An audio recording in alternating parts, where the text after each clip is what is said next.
Okay, look, welcome everybody to You Are the Judge on Steam. Today, you are the judge, or I am the judge. And everybody in chat is the jury. And sorry, first order as your judge, I will deny all of your requests to skip out on jury duty. It's not happening. Everybody's attending. It is what it is. Sorry, you gotta attend. No excuses. You're not getting out of jury duty this time, okay? Anyways, You Are the Judge. This is a new game-ish. New game, yeah, right? New game that just came out, I believe, on the 2nd of October, beginning of October. This game is $17.99 USD, and it is a game where you play as a judge. So, you know what? Let me just read the description. So, as a judge of the Kobardde court, solve complex cases inspired by actual events, which sounds pretty cool. Your decisions will directly affect people's, and perhaps yours, lives. You may have to make difficult decisions for your family, country, and life. What kind of judge will you be? This is developed by Steel Games and published by Steel Games as well. So yeah, if you like what you see in today's video, make sure to add it to your wish list and all that, and pick it up for yourself for $17.99 USD. I do not think this game is anywhere else but Steam. I could be wrong there, but I don't think there is. I don't think it is. Sorry. So yeah, we're gonna be playing this for a couple of hours, then we're gonna be jumping over to another stream today. We're gonna be doing 2 streams today, so watch out for that. As far as settings go, I think we're okay. If the game is a little bit too low, I can bump it up. Should I go with the easy 69? Let me know. If I need to turn it down, I'll turn it down and all that good stuff. But yeah, so here we are. We're going to be the judge. We're going to learn about cases. And then we're going to have to make a decision on whether or not this is going to be, you know, guilty or innocent, right? Guilty, that is all, right? Yeah, right. This game has a little bit of humor, I was told, so I'm very interested in seeing what that is all about. You know what? Let me just kind of, just in case. That's fine. I've heard this game has a little bit of humor, has some references and things like that. I guess we'll have to see. That's just what I've been told. How's everybody doing on this Tuesday? Hope everyone's having a good day, and hope everyone had a great weekend. As we are coming up on the last weekend here very, very soon of October. I know, crazy, right? Crazy. How's it going, everyone in chat? Hope you're doing well. Anna Maria, how are you? Spork P, what's going on? How are you? Welcome in. Kai, hello, Kai. Hello, Susie T. Hello, Lady Dash. Hello, Ruth. Welcome in. Yes. Maggie, hello, Maggie. TGM Lad, how are you? Welcome in as well. Darcy, hello, Darcy. Jonathan, hello, Jonathan. Welcome in. Mohammed, how are you? Good to see you. Afternoon. Glad to be here, Kanzalone, in chat. I've seen Bartender Hustle, King of Retail, and I'm currently on part 6 of Arc Beyond. From this channel, never caught a live, so here I am. Also, this game is fun. Oh, very good. Good to see you, Mohammed. Welcome in. Glad that you checked out those series. And if you want a series also to watch that kind of is in the Bartender Hustle universe, go check out Metro Sim Hustle. Check out that series. I'm sure you'll like that one too as well. Hello, Selma. How are you, Selma? Welcome in. Sakshi, how are you, Sakshi? Welcome. Hello. Lady Fluffy Dragon, good to see you. Vigil, how you doing? Welcome. Hello, Alexander. Pandarica, hello. Welcome in. Order in the court. Yeah, that's exactly right. Order in the court. I'll have a steak and shrimp medium rare. Exactly. Monkey Boy, welcome in. Hello. Asumi, hello. Welcome in. Good to see you. Hope you are well. Summer Sunshine, hello. Anna Maria, did I say hello to you? If not, then you might have gotten 2 or maybe 1, I don't know. Marigold, hello. Marigold. Roxanne, hello. Welcome in. Maya J, welcome in. Yes. Good to see you. Welcome in. Jammy Socks, hello. Dennis, hello. Shannon, hello. Tanya, welcome in. Jonathan, Regis, welcome in. First time catching a live. Oh, very well. Good to see you. Hope you are doing good on this Tuesday also. Papa Furby, how are you? Darren, welcome in. Yes. Darth Tidius, hello. Welcome in. Yes. Melissa, welcome in. Jeanette, hello. You'll have to play the Thief Sim 2 Halloween Heist delivers on the spooky vibes. I've seen people talking about how there's like a very like the spooky update and things like that. I'll have to see. We'll have to see. I have so many like scary games lined up for this week, and I'm already sweating on that. Miriam, how are you, Miriam? Welcome in. Carol T, hello. Yes. Shorty girl, hello, Shorty girl. Welcome in, Shay, and all that, and everybody lurking, smirking, and possibly working on this Tuesday. Hope you are well. Okay, with that being said, you are the judge, we are the judge, we shall, well, I am the judge, you are the jury. In my life, in my young life, I've been to jury duty about 5 times in my 20s, which 3 of those times I've gone into the courtroom and have been excused, and 2 of those times I've been excused. So now that I'm playing this game, I should be getting a summons in the mailbox next week. I just have a feeling. Yeah. Darren with the 20 months. Now we're in business here, says, I'm a 4-head toddler. Welcome. Oh my goodness. Almost 2 full years. Thank you for 20 months of support. I appreciate that. Thank you.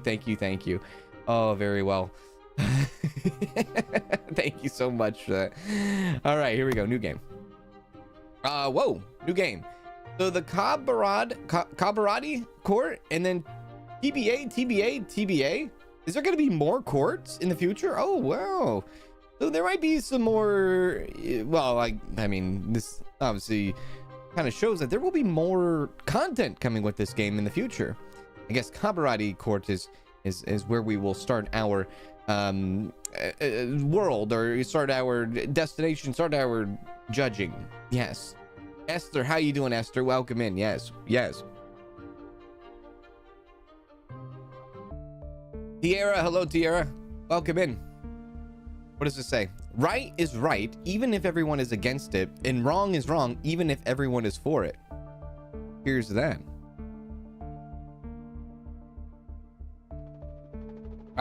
2000, in your youth years, there would be quite a lot of protests against the government in your country. In this case, you used to participate in protests. You wouldn't care about the protests. You would just find the protesters unjust. In my youth years. So I guess this is kind of like, what is this? Building up a character arc for your judge, maybe? Possibly? I guess in my youth years, and most of us in our youth years would probably not really care about protests. Now, I'm assuming youth years, what is this? If you were 17 years old, were you caring about protests? If I was me as a 17-year-old, I really, no, I wouldn't really care about protests. I got other things on my mind at the age of 17, if you catch my drift. In 2001, you had to choose a university and you made your choice. Politics, economy, and law. Out of the 3, if I were to be interested in any of it, F, politics, even though that's probably like the most monetarily beneficial one to go to nowadays, but I would choose law. You like a girl named Mary in law school. Now it's time to share your feelings with her. You said you loved her. You are hesitant to tell her that, or you think you are not ready for a relationship yet. Nah, dude. I get down with Mary. After college, you get married to Mary. Oh, wow. Married to Mary. Wonderful. In 2008, housing market crashes. As a result of your happy marriage with Mary, you have 2 sons. Mary told you you would be a great father. Well, that's incredible. In 2009, after graduating from law school, you started working as a lawyer. You choose the field you specialize in. Oh, if I were to go into law, what law would I go into? Criminal or family? Commercial? Nah. Criminal or family? Probably criminal. In 2012, although you had a difficulty finding free time, you were happy to spend Sundays with your family. You would visit with your spouse and children every Sunday at the church, the cinema, or the museum. Honestly, the cinema. Yeah. After participating in law for a long time, one of your best friends, Henry, encouraged you to take the judge's exam. After you brought this subject up to your wife, Mary, you saw her a little worried. Very well. When you ask Mary about the reason for her anxiety, she says, "Is this something you want? Are you sure you won't neglect the children and me?" Ask the question, and you too.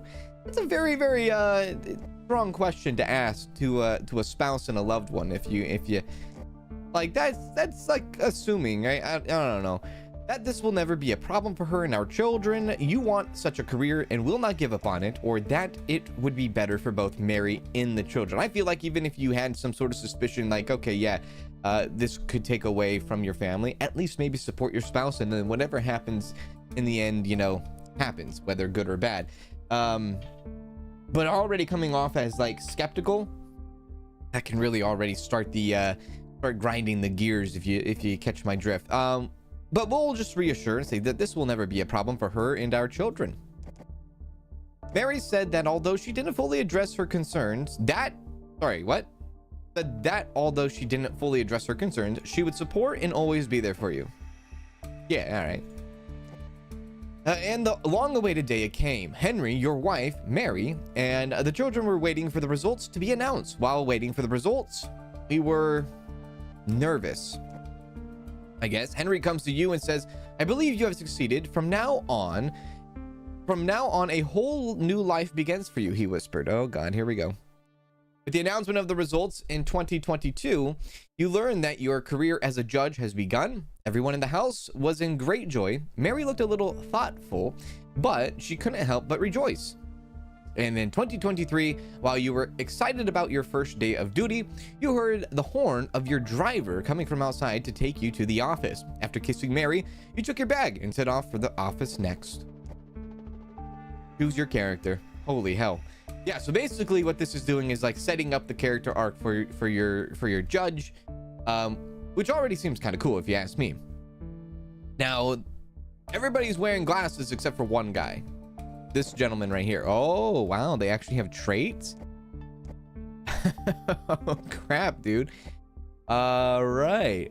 So the first one has more money plus more Supreme Court relation and has minus government relation. The second one has society relation, government relation, and minus Supreme Court relation. Third one has more money, society relation, and minus government relation. The fourth one has less punishment, 30%, society relation minus on the government relation, minus on the Supreme Court relation. The fifth one has more money, more government relation, minus Supreme Court relation. Is that the same one as this one? No, that's flipped. Okay. And this one has 50% less punishment, less money, government relation, and Supreme Court relation. Interesting.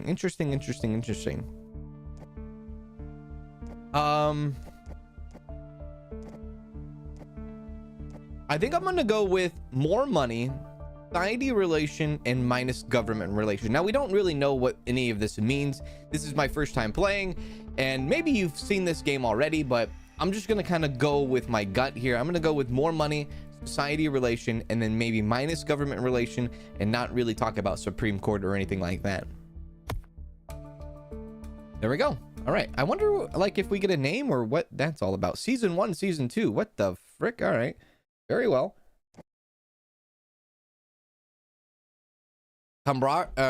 Kobardde Border Command versus Bowden Bell human trafficking case. Oh Jesus, here we go. All right, human trafficking case is the first case that we have to do as a judge. Very well. Okay. Hello? Chief Justice. Hello, Richard. How are you? All right, so apparently our name is Dick. Thank you, Minister. I hope you are well too. Chief Justice says, due to the recent appointments, you'll be starting your first day on the job. Do you feel prepared? Yes, apparently I do. I'm glad to hear that, Richard. I have a question on my mind. What is it? Chief Justice says, you are aware of the country's situation. Do you think you can handle this role? I've been working in the field of law for a long time. It won't be difficult for me. Your appointment of me is the biggest proof of that. If you don't believe in me, then appointing me to this position was not the right choice. Well, yeah, sure. Thank you for your response, Richard. I wish you success in your duties. Oh, you got nothing to say about that? Very well. Yeah, I'll come off as a little bit cheeky. Yeah. So what we need to do is inspect the folder, click on the flag, examine the constitution book, examine the phone, and then examine the phone or the computer. Very well. Let's do it. Important notice. Dear Judge, our greatest expectation as you participate in upcoming cases is that you make accurate decisions in accordance with our Constitution. If either the plaintiff or the defendant believes that you have made an incorrect decision, they can approach us and we will conduct a detailed review. If we determine that your decision was incorrect, you will face a penalty. The day after cases in which you made incorrect decisions, you can find out why we believe you made a wrong decision by using the file here. Cases in which you make incorrect decisions will be reviewed by another judge. We have full confidence in your ability to make correct decisions, but we deemed it appropriate to provide this information. Best of luck in your duty, Supreme Court. Now, the one thing about this game is that you have to, it's not like a match. Well, I guess you could say it's like a matchy match kind of game, but you have to at least think of, you have to go based off of what is, I guess, law and constitution. Even if your morals might be against it, you must uphold the law because that is what a judge is here for, right?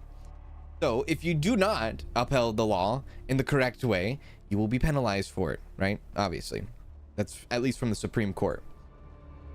Very well. So we shall now click on the flag. What the frick does the flag do?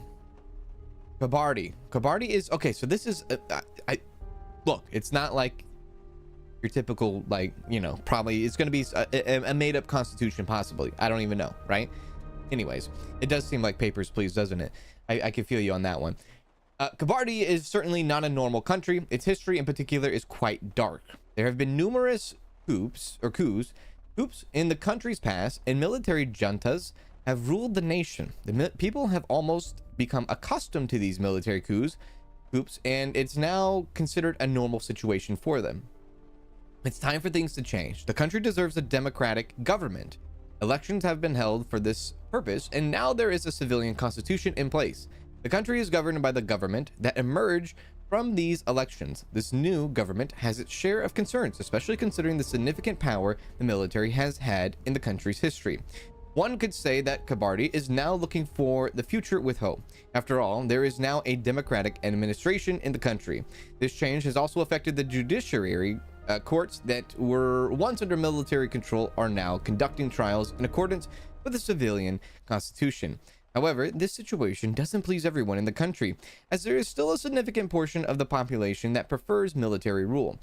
So basically, upholding what the Constitution could say, you could say, what is it? You could say that our judge of picking social could conflict with that, maybe, possibly. We'll have to see.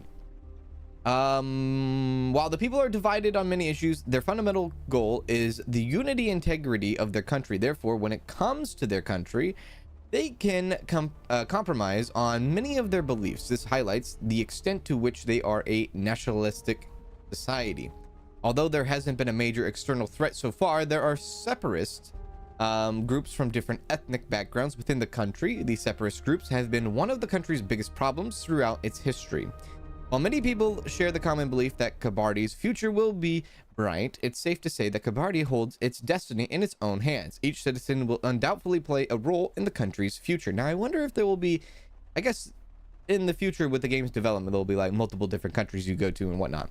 Moreover, the famous slogan coined by the people after every military coup is the sole owner of victory is Kobardde, is still fresh in everyone's mind. Now, that's a lot of information, of course, especially with us in the whole ordeal in the ordeal of human trafficking. We'll have to see. Examine the Constitution book. Very well. All right, Constitution. Holy hell. All right, we're not going to read through this entire thing, but you can see there's article after article, 134 and all that, 248, 364, 421, 543. It looks like motor vehicle. We can actually use this as reference eventually. 687 cases involving charges of treason, cases involving allegations of inhuman actions and activities, cases involving allegations of violence, cases involving fatal workplace accidents. We are looking for an individual organization that transports people across borders through illegal means, commits the offense of human trafficking. So we're looking at the first article, Article 134. And then we will examine the phone, apparently. Give me the phone. Pre-trial menu. Very well. And then examine the computer. So hello, you need to complete a few steps to set up your system. If you're ready, let's continue. I gotta like install like Richard Anderson, apparently. I have to install Microsoft Word and Excel real quick. Please select the profile picture. Oh, very well. Just myself, please. That's fine, I think. There we go. Please set your password. I don't want to use a password. Oh, I wonder if this will become like relevant to the story to some degree. Oh, you can only put 4 letters. Okay. What's a 4-letter word?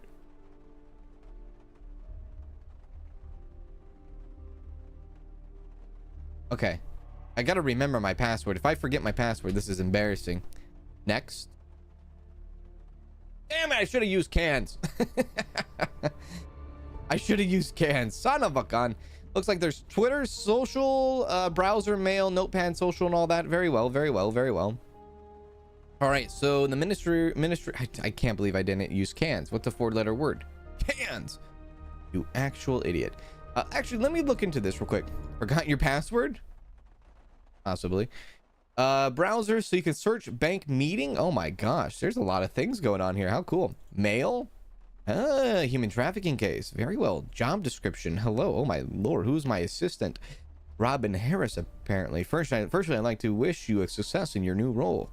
My role is to provide you with the necessary information before cases and to conduct detailed analysis by researching the following day about the decisions you make in the cases. In this analysis, I strive to find out what institutions the press or social media think about the decisions you've made. Oh, very well. We are pleased to welcome you to your new duty. Thank you. Human trafficking. So I've sent you the documents regarding your next lawsuit. Additionally, the lawyers will come to meet you with the with you before the trial. All right, very good. Notepad. Can we actually take notes here? What the frick? I may need to meet with the Prime Minister more often. I should work on improving our relationship these days. 60%. So your relationship with the Prime Minister, relationship with the Supreme Court. My relationship with the Supreme Court is quite good. Very good. The number of people who love me among the public is greater, 65% for the people. And my spouse gets angry with me occasionally, but for now, our relationship is manageable. I don't know. If your relationship is at an 80%, if you were to rank your relationship at 80%, is that pretty good? Maybe. Social. I have 284 followers. Deal games. This message can only be seen by our amazing players. Thank you. Oh, very well. Cool. So like very much like a Twitter, or I guess in these days X. Very well. No photos. All right. So I think we kind of just jump into pre-trial, right? Guess so. Or what is menu? Let me see menu. Can I see menu? Oh, right. Okay. What the hell? Oh, text speed. All right, let's get it going here, right? What is the failing score for marriage? 0. If there's even 1%, that still means there's hope, right? Absolutely. Pre-trial. Or she want to go to the pre-trial hearing? I think so. Yeah, I think I'm ready. Yeah, I think I'm ready. Okay, talk and talk. So we have 2 different people here. Hang on a sec. I don't know who is who's like prosecution, defendant, and all that. So I guess we'll talk with the left and go left to right. Oh, this is the plaintiff. Sorry. Plaintiff's lawyer Mark Harris. My client, Kobardde border. Man, that text speed was a little weird there. My client, Kobardde Border Command, aims to secure our country's borders by preventing unauthorized crossings. I should probably have read the article before I jumped into this now, but I can reference it anytime though. Right. Let's continue.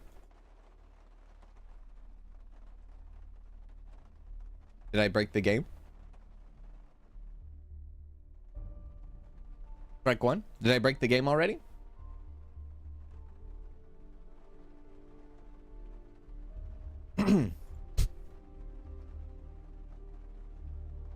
I might have broken the game.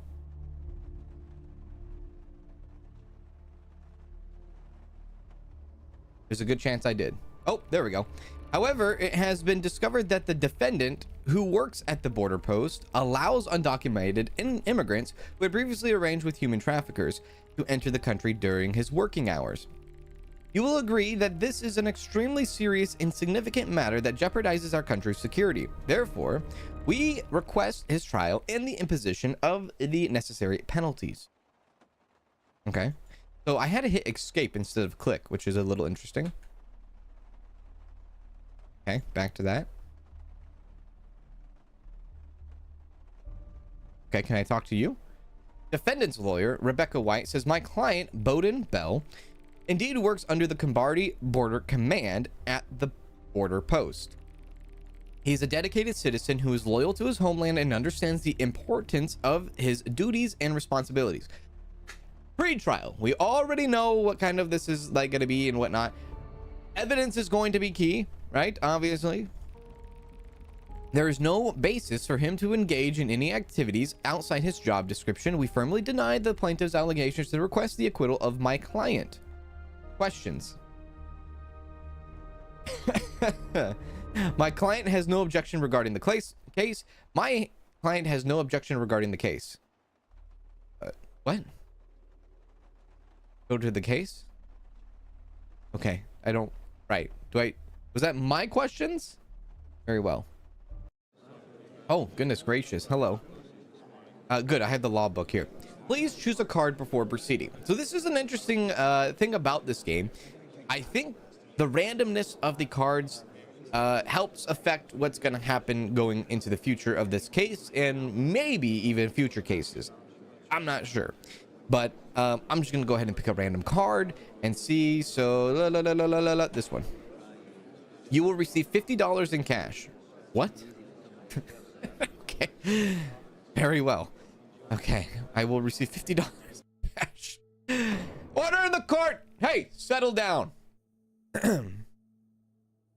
All right. Let me look at my law book real quick. Can I do that? All right. So Article 134 regarding to human trafficking. I will read this in my time. Any individual or organization that transport people across the borders through illegal means commits the offense of human trafficking. That's one of Article 134. Perpetrators of human trafficking are punished according to national and international regulations. The court may sentence the defendant to imprisonment ranging from 3 to 8 years. Alternatively, the court may impose a fine of up to $300,000. The discretion to lower or increase this amount based on the defendant's behavior in court is at the discretion of the court. Right. The one thing that you are really learned about, and at least even as like as a peace officer, law enforcement, whether you're in corrections or things like that, the one thing that they teach you, or one thing that they want to know about you, is about how to deal with discretion. That's like one of the most important things.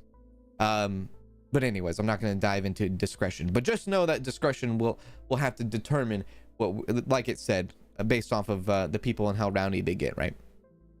Okay. Examine the case file. So we have the case file. I guess that's the first thing we do here. Let's see what they have for us, right? Examine the case file. So about the case, the Border Command alleges that one of its officers is involved in human trafficking. It's a pretty big allegation, if you ask me.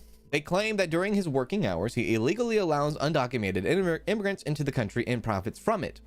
The accused officer, Bowden Bell, vehemently denies that I probably have never seen that word in my entire life, denies these allegations and does not admit to any connection with human traffickers. Very well. Plaintiff and defendant, obviously plaintiff Mark Harris, defendant Bowden Bell. Probably Mark Harris is representing, XXXXX. I don't know what they're representing in this country, in this fictional world, but yeah.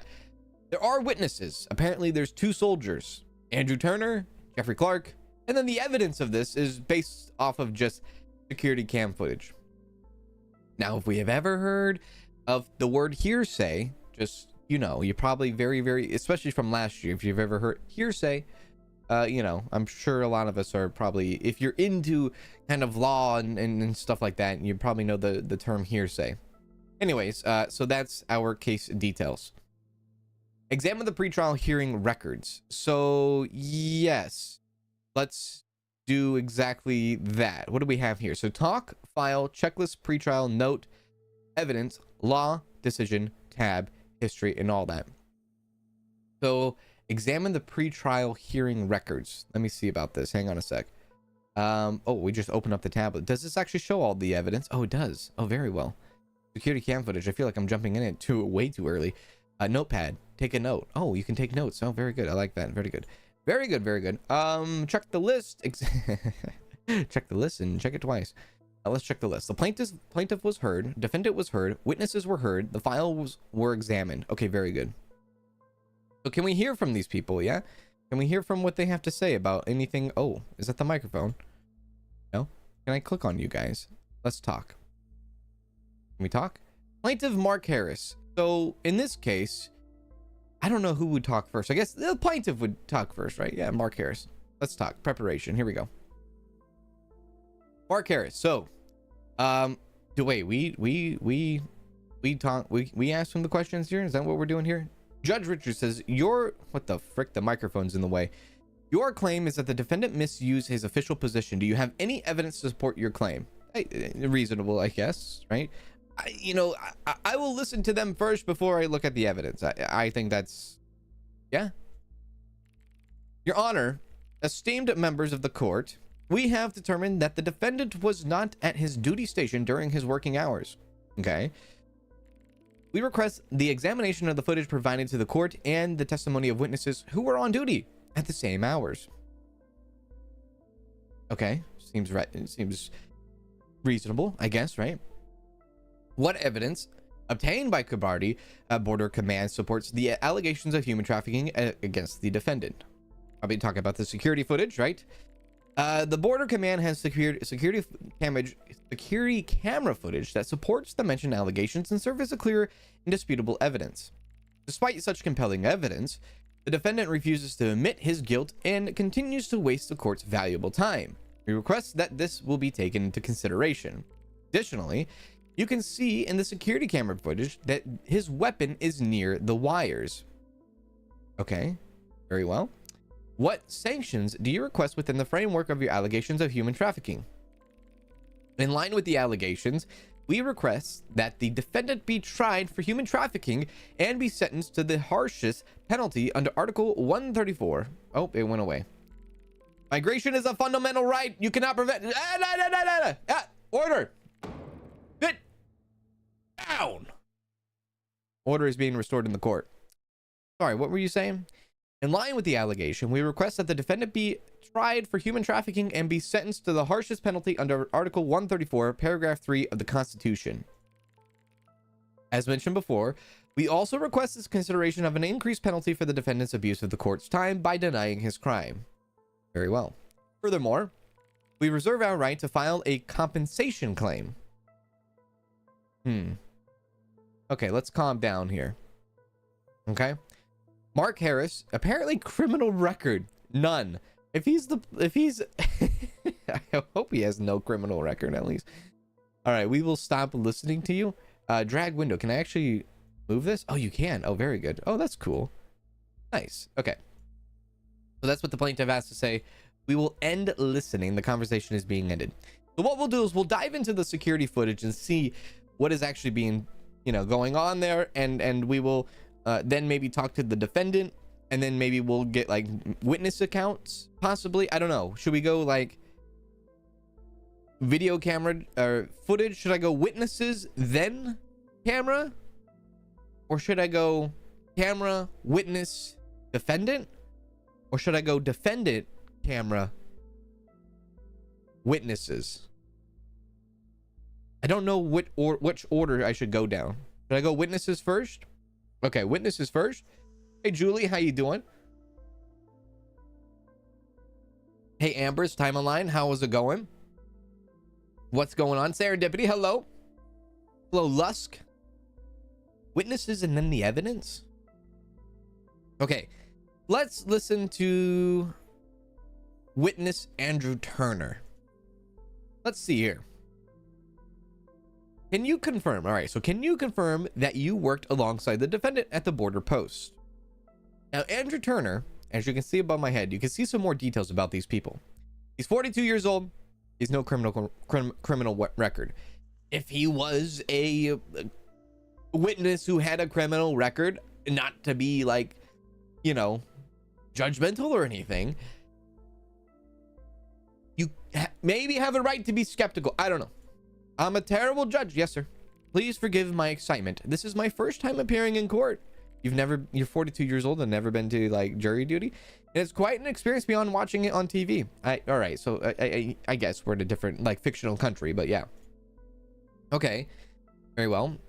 Please remain calm and only answer the question I asked. Do you think the defendant is guilty of human trafficking as alleged? And do you have any evidence to present to the court? That's a very weird question to ask. What would you like to say about the defendant's claim of mobbing? What the frick? I should probably have talked to the defendant first, because I don't know any of that. Let's end the listening for now. Let's actually go talk to the defendant. Oh wait, we can't go back to the witness? Oh, frick me sideways.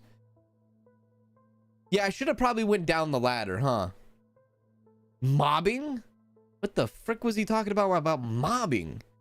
Yeah. All right, lesson learned. Go down the ladder. Anyways, were the duties you performed at the border post within your job description?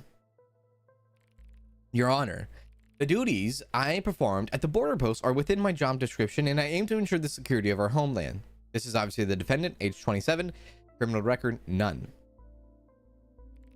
As a dedicated public servant who has been serving our country for years, their accusation against me is nothing but a false claim. You mentioned that the situation is a false accusation. Do you have a valid reason to believe that your organization has falsely accused you? You must understand that even filing such a case against a long-serving public servant who is committed to serving his country in itself evidence of false accusation. Long-serving public servant? I mean, you're 27 years old. But yeah, all right. I do not have concrete evidence to provide because proving the mobbing I experienced at work is not feasible in the normal course of life. Mobbing. Sure, brother. Yeah. There's a transcript of each interview conducted when clicking history. So I can go back to that, the questionnaires, right? Yeah. If my colleagues have a conscience, they will inform the court about this matter. Oh, okay, so like the witnesses, right? Do you have anything to say about the evidence presented by Kobardde Border Command, especially the camera recordings? Great question. I want to know what he says about the camera footage. Yeah. Your Honor, to be honest, I cannot claim to be very tech savvy. You're 27 years old. However, despite my limited knowledge, I can say that these could be fabricated. Please believe in my innocence. So he's suggesting that this is like they fabricated, they put in like him being missing. We're gonna have to see the footage ourselves and determine that, but I'm not buying that. He's not tech savvy. You know whether or not someone is like cutting and splicing, no? It's very obvious, but I don't know, maybe not. I don't know. Sit down, sir. All right, let me look at this history tab. Can I go back to this? No, this is just the transcript. Okay. Bowden, Richard, that's just what we literally just went through, right? Mark Harris, nope. Mark Harris. Okay, witness and judge. Andrew Turner, yes. Okay. Can you confirm that you worked alongside the defendant at the border post? Yes, please forgive my excitement. Okay, very well. Were the duties you performed at the border post within your job description? Your Honor, the duties I performed at the border post are within my job description, aimed to ensure the security of our homeland as a dedicated public servant who has been serving. Okay, yeah, very well. All right, so next time I should just ask all the questions and then I can just refer back to the history. That's basically what I should do. Nonetheless, Jeremy Clarkson. Sorry, Jeffrey. Come up. All right, so hello, Jeffrey. He's 45 years old, has no criminal record. As mentioned in the allegations, did the defendant commit human trafficking? What can you say about it? Again, such a weird question to ask, but anyways, go ahead. Your Honor, unfortunately, I have nothing to offer regarding the allegations. I am new to the job, and until I learned the ropes, I was simply instructed to wait at my duty area. Why are you a witness then? During this time, there were no incidents with my responsibility zone. Within my responsibility zone. Okay, very well. How close or far is your duty area from the defendants? Approximately 200 to 250 meters, sir. I don't do meters. At night, our visibility is even more limited. Therefore, it's not possible for me to confirm or deny such an incident. Okay, very well. How do you evaluate the defendant's defense against the allegations? As I mentioned before, I am new to the job and have not had a chance to get to know him. Therefore, I cannot say whether what he said is true or false. Nobody. So, yeah. All right. I really wish I could talk to the other guy again. Well then, I guess that's what we have. What happens if I bring up the file? That's the actual file, the checklist, the pre-trial, the notes, the evidence. I think it's time to bring up the evidence, the security footage, shall we? Let's see what we have here. Evidence is loading. Oh my F.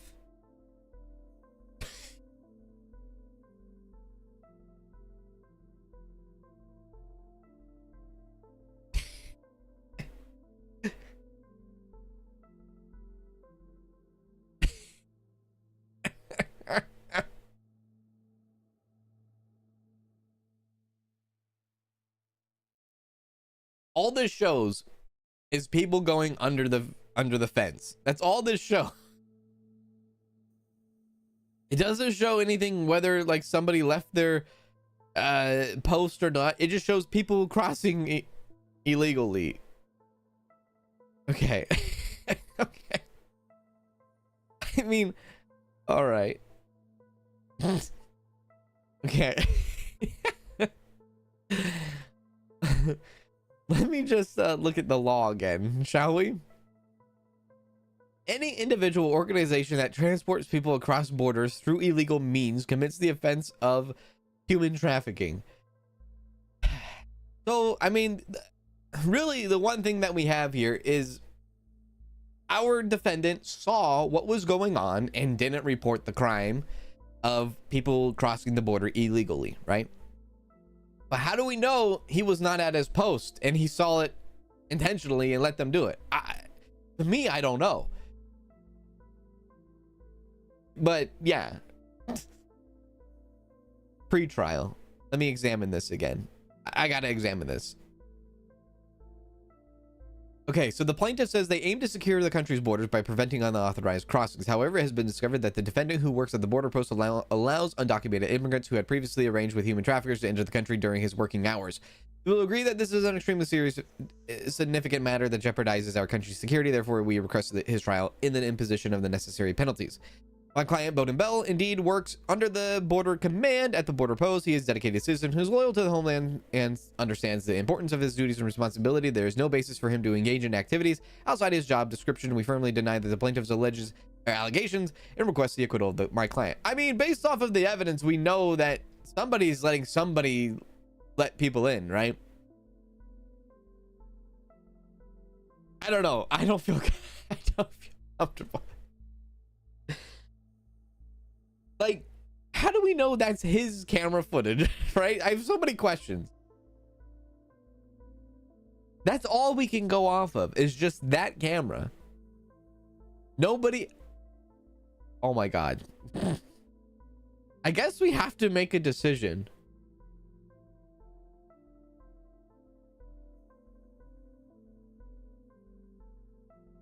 Are you sure you want to proceed to the decision-making screen? I guess so. Order of the court! Order in the court, please, and thank you. Deputy's DA's opinion. The testimonies of the witnesses involved in the case may affect the content of the case. Verdict form. We got info. We got sides. We got notes. What is the info? Sides? Okay. Notes? I have no notes. I did not write any notes for this case. The sides and witnesses were heard in the court and the evidence presented was examined. Fine, prison, or innocent. The defendant was found not guilty. The defendant was sentenced to the imprisonment or the defendant was fined. Honestly, I think this is a fine offense. I think we should fine the defendant. Hello, Lizzie. How are you? Good to see you. Welcome in. We'll fine the defendant. And, the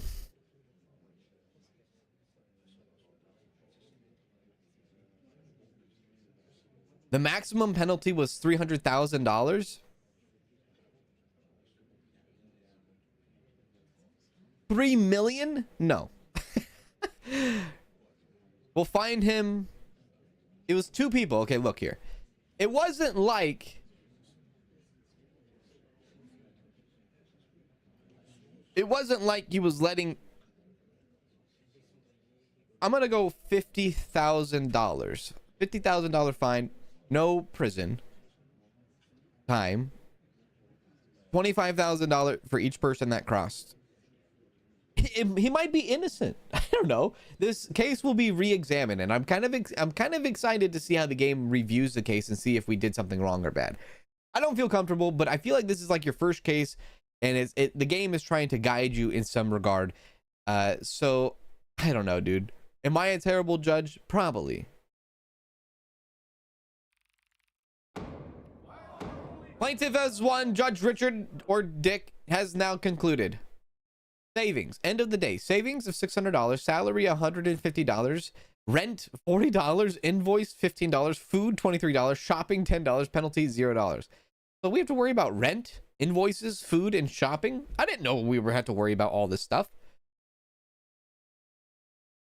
But the plaintiff won. So now the case is going to be, I believe, put into review to see if we made the right decision or not. So now it kind of continues through our life here. So your spouse mentioned that you no longer have time for your family and that this situation is negatively affecting the children. What are your thoughts on this? Work is very busy. It will get better soon. You're right. I'll solve this issue. Let's do that. We'll solve this issue. So we've completed that. I don't know. Maybe something will happen there in that case, or we'll get kind of like a thing about it. But now we have the Lucian Foster murder case. This is a little bit more juicier than, you know, human trafficking. I don't know what happened. Whatever happened to that last case. Maybe, you know what? Penalty might be, if we had a penalty, I think that's how you know we did the case wrong. But since we didn't do a penalty, or I guess since we didn't put innocent, then I guess we didn't get a penalty. I think at the beginning of the game, it told us we would get a penalty if we did the case incorrectly. And so we did $0 in penalty. So I think we did the case correctly, is what I'm assuming here. So today now is a murder case. Murder what she wrote. What is my password? You guys are going to hate me. It's food. My password is food, not cans, food. Right. Can I like meet my family? Can I see? Okay, so look at this stuff. Dashboard, loans, debt, investments. I don't know what the frick is happening. I don't know what's going on, dude. Can I see my angry spouse? Can I send a tweet out?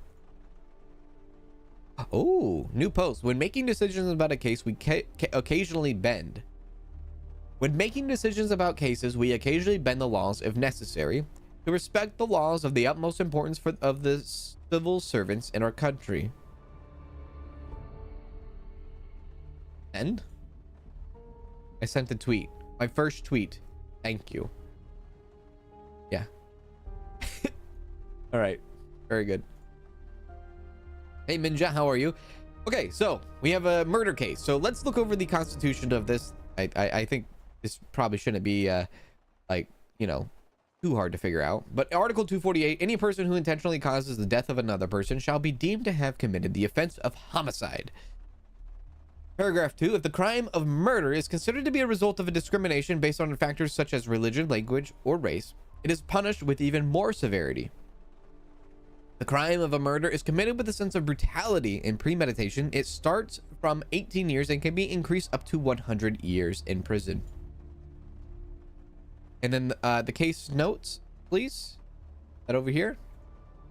Oh wait, pre-trial. Crime scene. Oh shoot, you get to go to the crime scene. Wait a sec, the judge gets to go to the crime scene?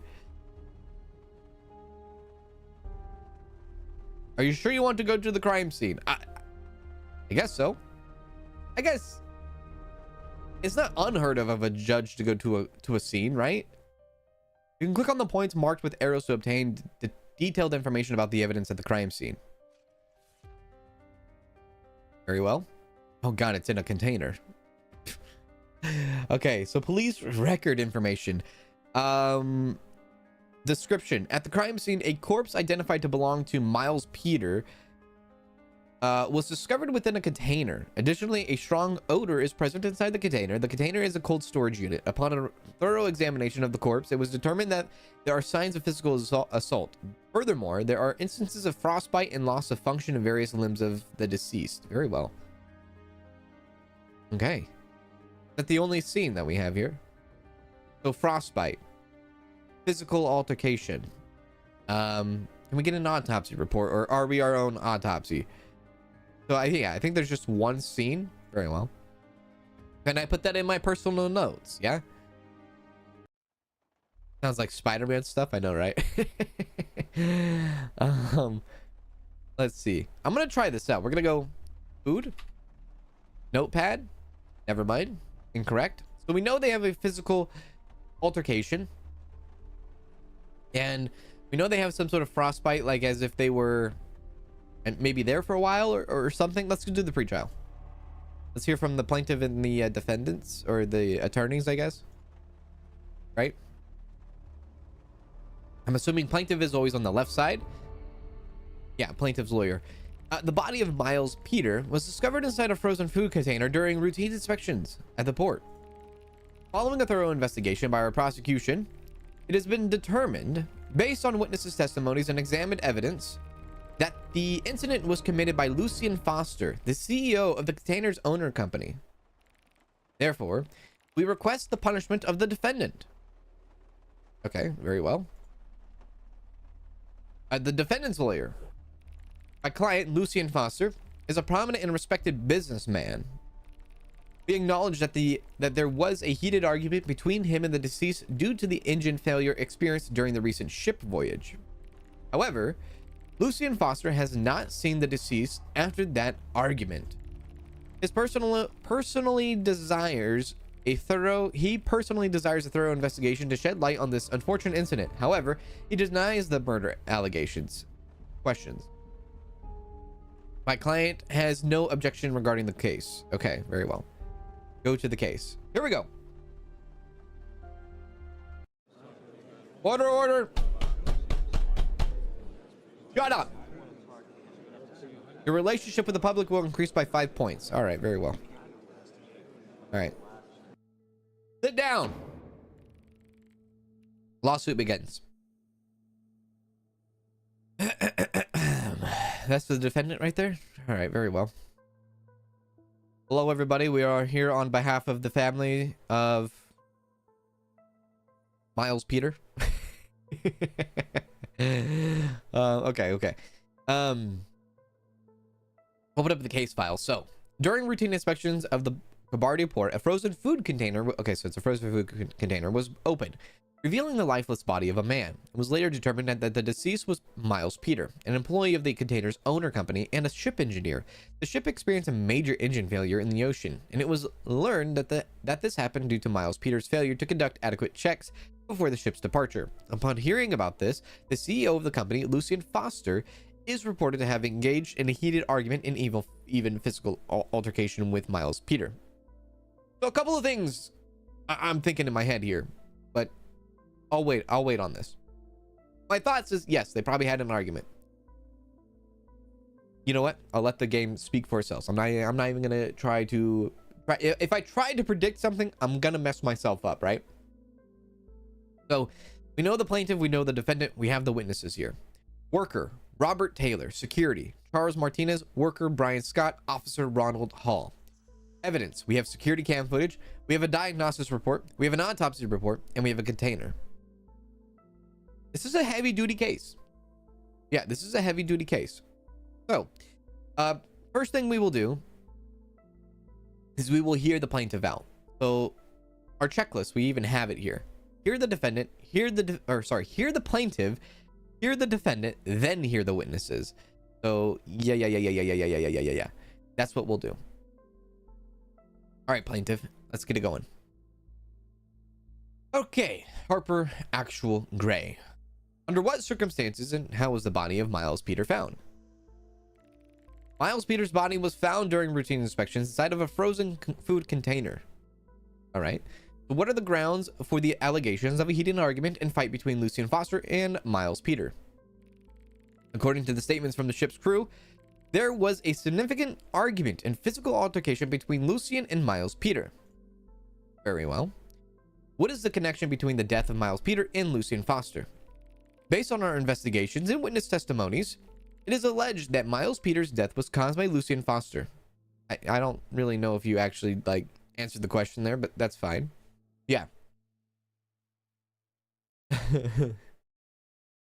Hey, how you doing, Molly? What's going on? What's going on, Molly? Good to see you. Hey, Warhog, how are you? Good to see you, Warhog. Welcome in. Welcome in. The defense needs an alibi. I kind of agree.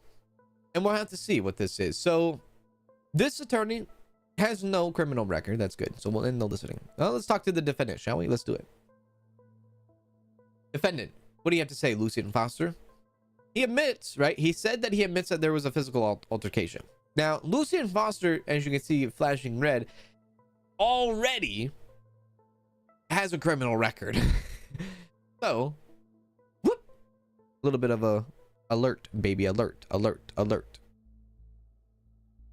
What was the reason for the argument during the ship voyage? It was related to the engine failure of the ship and the responsibilities associated with it. So that kind of lines up with what his attorney said. It was a matter of grave concern for the safety of the crew, and I expressed my dissatisfaction and warned him to be more careful. Very well. You are accused of killing Miles Peter. How do you respond to this allegation? I'm in a state of shock and grief. You have an argument with a man in a legitimate position. Later, that person dies, and you are accused of murder. It must be one of the worst things that can happen to a person. Very well. I absolutely deny the allegations, though. I would never go so far as to kill someone. We'll see about that. Have you ever lost control or believed that you would lose control? This is a very general question. What is the relevance to this, to the case? I don't think I have, and I don't think I ever will. Okay. Can I see his past criminal record? Like, was he like assaulting people? Was he like forging checks? Like, what kind of criminal record do we have here? Is this a drug criminal record? Is this a violent criminal record? You know? Witness Robert Taylor. Step to the stand, please. Yeah. Okay. What was the subject of the argument between Lucien Foster and Miles Peter during the ship voyage? I guess, what? This person has no criminal record? That's right. It was related to the engine failure of the ship and the responsibilities as associated with it. So far, Lucien is telling the truth. To put it this way, I guess we could say he's telling the truth. They were shouting so loudly at each other that I went up because I couldn't believe what was happening. Can you tell us about the severity and magnitude of the argument that took place? When I got there, I saw that both of them were engaged in a heated argument. They were hurling severe insults at each other. Very well. So what did you do afterward, and did you witness anything else? I went back to my post, and to be honest, I thought Miles would lose his job. You can't stay at a workplace after having such a serious argument with the boss. Okay. I didn't witness anything else. All right. So I guess what he's saying does line up with the defendant. But it, you know, it really doesn't matter or anything like that. Charles Martinez. Let's bring it in. So as the person who opened the frozen food container, can you describe how you experienced the incident? Charles Martinez. I'm not sure how to describe this. I went to the boss's office and brought the medication he asked for. He looked extremely tense. After giving him the medicine, I left the room and opened the container for routine inspections. When I saw him lying on the ground covered in blood, I was in shock. Okay, in what condition and position was Miles Peters' body found inside the container? His body was on the floor inside the frozen food container. And it's hard to recall without feeling disturbed. He was covered in blood and there was a strong odor inside the container. Okay. So you mentioned that you brought medication for the boss. Do you have any information about the purpose of that medication? Of course. Everyone, I mean the entire crew, knows about it. I'm talking about the psychiatric help and medication our boss receives due to his high stress levels. Okay. However, I don't believe he would go as far as to kill someone though. Okay.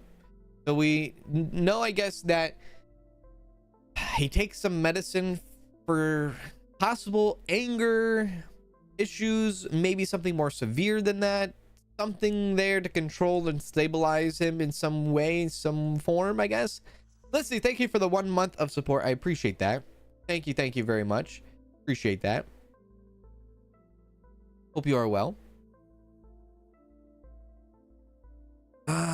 Let's see here. What can you tell us about your last interaction with Miles Peters? So this is, who is this? Brian Scott? Okay, Brian Scott. Hey, Stereo Web, how you doing? It was right after the argument, but it was quite brief. I told him he needed to calm down, that everyone can make mistakes, and that things would be okay. Okay, so obviously he was like in a very tempered anger state. 3 people have already said that. We didn't have any further interaction. Okay. Did Miles Peter have any issues or conflicts with anyone else in the crew? The victim. As far as I know, he didn't. Miles was a very lively person and well liked by everyone. Okay. However, it was known that he was going through some family issues in recent times and had become a bit withdrawn. So he probably wasn't as focused on his job like he had been in the past. I think his negligence regarding the mistake on the ship have been related to this. Very well, just exactly what I said, just differently. You believe that Lucien Foster is capable of killing someone, though, which is the defendant. You would agree that accusing a person of murder is a very serious matter. Lucien Foster is a perfectionist, and yes, he doesn't tolerate mistakes. And I can say he was stressed, but if I believe he could kill someone, I wouldn't work for him. Fair enough. Fair enough. Fair enough. Yeah. Is his past record something that cannot be used against him? Prejudiced against him? That, well, yeah, that would be in a way, right? Officer. I think this is the officer Ronald Hall. Is this the officer that arrived on the scene? 27 years old. Did you observe or notice any unusual situation when you arrived at the scene? When I first arrived, I saw a crowd gathered around a container, and everyone had puzzled expressions on their faces. Then I noticed someone lying on the ground, and I immediately secured the area. Okay. Was Lucien Foster present there as well? No. He was not there when I arrived. In other words, he wasn't there when I got there. It must have been reported to him, and he came later. Okay. All right. Based on your investigation of the incident, did you find any suspicious circumstances or individuals such as Lucien Foster's appearance when he arrived later? Oh, based on my investigation of the incident, I did not come across any suspicious circumstances. Lucien Foster appeared rather indifferent. Perhaps he was in a state of shock at the time and didn't know how to react. It's quite challenging to make any statements about this without engaging in speculation. Interesting. Very well. So that's everybody that we talked to now. Yeah, I don't know. This is a strong case so far. I think the evidence will do us damn here. I think evidence will speak louder than words, and as it always does, right? In cases. So yeah, let's look into the evidence now. We have a police report. We have security cam footage. Let's look into the police report first. Evidence is loading up. So case number 2, reporting officer Ethan Martinez. Autopsy report. The victim lost their life due to freezing. Prior to this, there are various signs of physical assault. So, very interesting. Him and the boss got into a fight. Doesn't mean that Lucien killed him, unless of course Lucien got into a fight with him and then locked him into the freezer. Who knows? But it looks like the cause of death is him freezing, because we did see that there is frostbite on him too. Diagnosis report: the victim's brother has identified the body and confirmed that it belongs to Miles Peter. Okay. Security footage, yeah, let's jump into it. There's 3 people there. One disappears. No.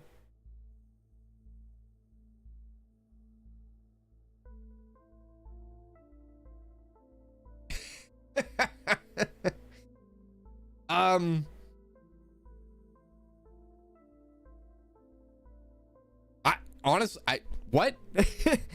I don't know what this tells me. I'm gonna be real with you. Looks like people just having an argument. That's all it shows me.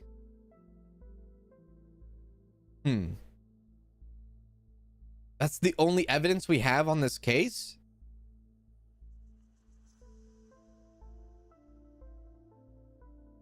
I don't know, dude. This is a very, very, very interesting trial. Yeah. Hello, Julie Henson. How are you? It shows that there's somebody else involved. It does. I agree.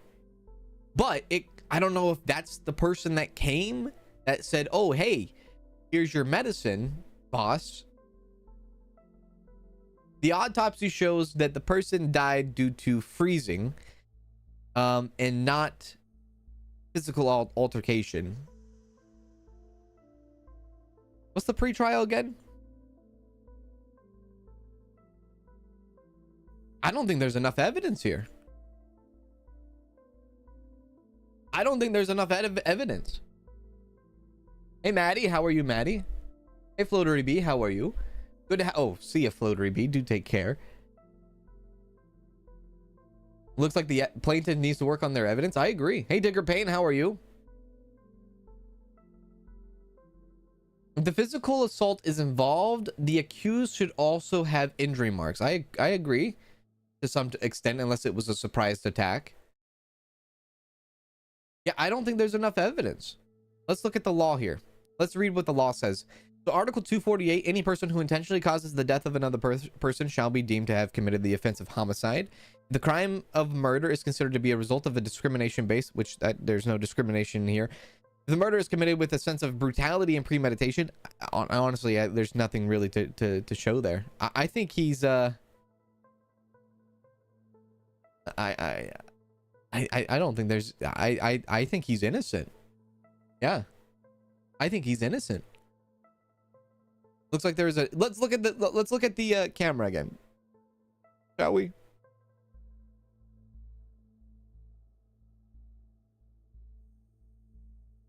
So it's a loop, in case people didn't know. It's a loop of the footage. Now you could kind of go into a theory here. The boss and Miles Peter got into a fight. Maybe they pushed somewhere, they hit each other. Maybe they got a little bit of physical, a little bit physical, and maybe because of the turmoil that the victim was going through in his life, because he was withdrawn from his job, he was withdrawn from reality. Maybe he just locked himself in the freezer. You know, there could be that too. Hey, Chloe, how are you? Hey, Shantae, there's that too. What type of medication did he take? We don't know. We don't know what medication he took. I don't think we can actually get that information, but I don't think there's enough evidence here. Yeah. Can you see the electrical malfunction at the top? Let's see. Let me try again. I don't see any electrical malfunction, but let me triple check. Evidence. I think the top right hand corner, you might be seeing the waves from the the sun reflecting off of the water. Yeah, that's sun reflecting off of the water, but it's probably hard to see through the stream, right? Yeah, and they're not even even in this camera, they're just verbally having a disagreement. It's not even physical altercation either, so we don't even have that. Let me check the police report one more time. The victim lost her life due to freezing. Prior to this, there are various signs of physical assault. Victim's brother has identified the body and confirmed that it belongs to Miles Peter. Yeah, there's just not enough evidence. Sorry. I can't say he's guilty. Are you sure you want to proceed to the decision making? I do. Yeah, I do. It is what it is. All right. The deputy DA's opinion, the location where the incident took place and the evidence can be quite helpful. Well, we went there and there was nothing really of anything. The side witnesses were heard in the court and the evidence presented was examined. I here find the defendant innocent.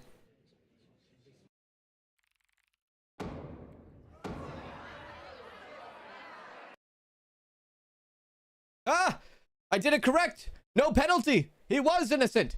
Stuck on that. Law and order. Hooray. All right.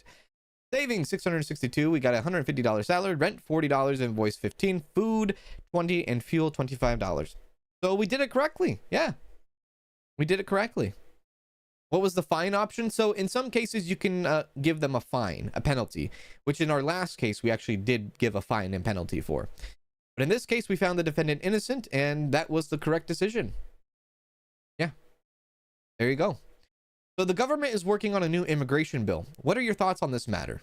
Immigrants will disrupt our demographic, or we can use immigrants as a workforce. This is a weird question. There's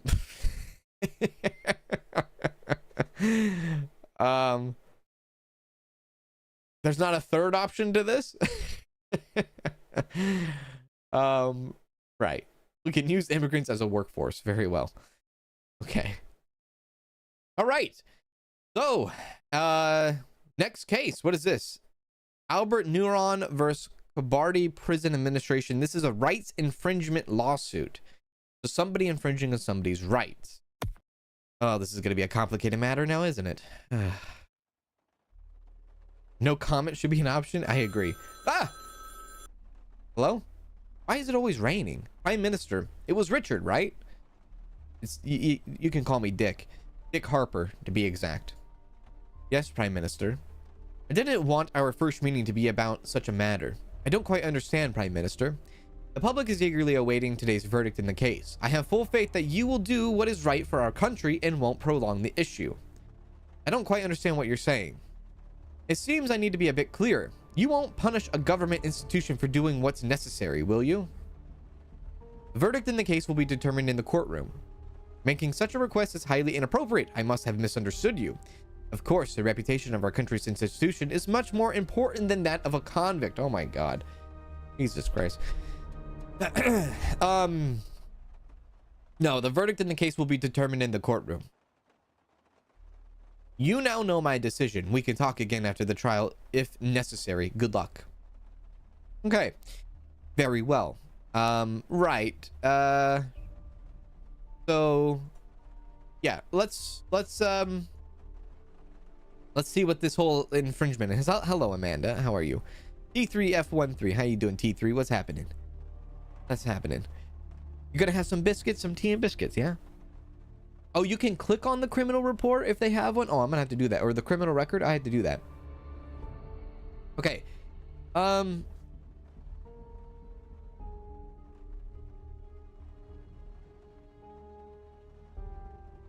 Pre-trial, right? We don't need to go into the law. We'll go into the law later. Pre-trial. I don't think there's anything we need to do other than just listen to what's being presented to us. So, plaintiff. My client is serving his sentence at the Kobardde's prison for the time he committed. Okay, so this is at the prison. However, in recent days, an action has been taken, such as sentencing my client to solitary confinement, despite his not exhibiting any, or not him exhibiting any negative behavior. Okay, so the case is, he's going into solitary confinement, even though he didn't do anything bad. The prison administration has abused its authority. During this process, my client has experienced psychological and physical distress. We are filing a complaint against the prison administration for this reason. Very well. Okay. talk with the defendant's lawyer. My client, the Kobardde Prison Administration, would like to remind that there are conditions that criminals must adhere to as stipulated by the law. The regulations prescribe punishment for prisoners who do not adhere to these conditions. Albert Neuron was found to have skipped a meal during the cafeteria hours and initiated a hunger strike, which led to his sentencing to solitary confinement. If this is true, then all right, I could see it. Starting a strike is prohibited according to the prison regulation of policy, you know, and the punishment is solitary confinement. There is no basis for this for the unfounded claims on the plaintiff. I mean, policy is policy, right? Let's go to the case. Nobody has any questions. Let's continue.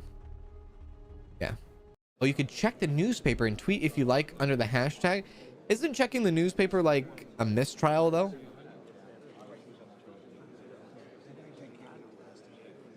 You will receive $50 in cash. Thank you. All right, order in the court. Sit your asses down. Lawsuit begins. All right. So today we're looking at infringing on someone's rights. Let's look into the law on this first.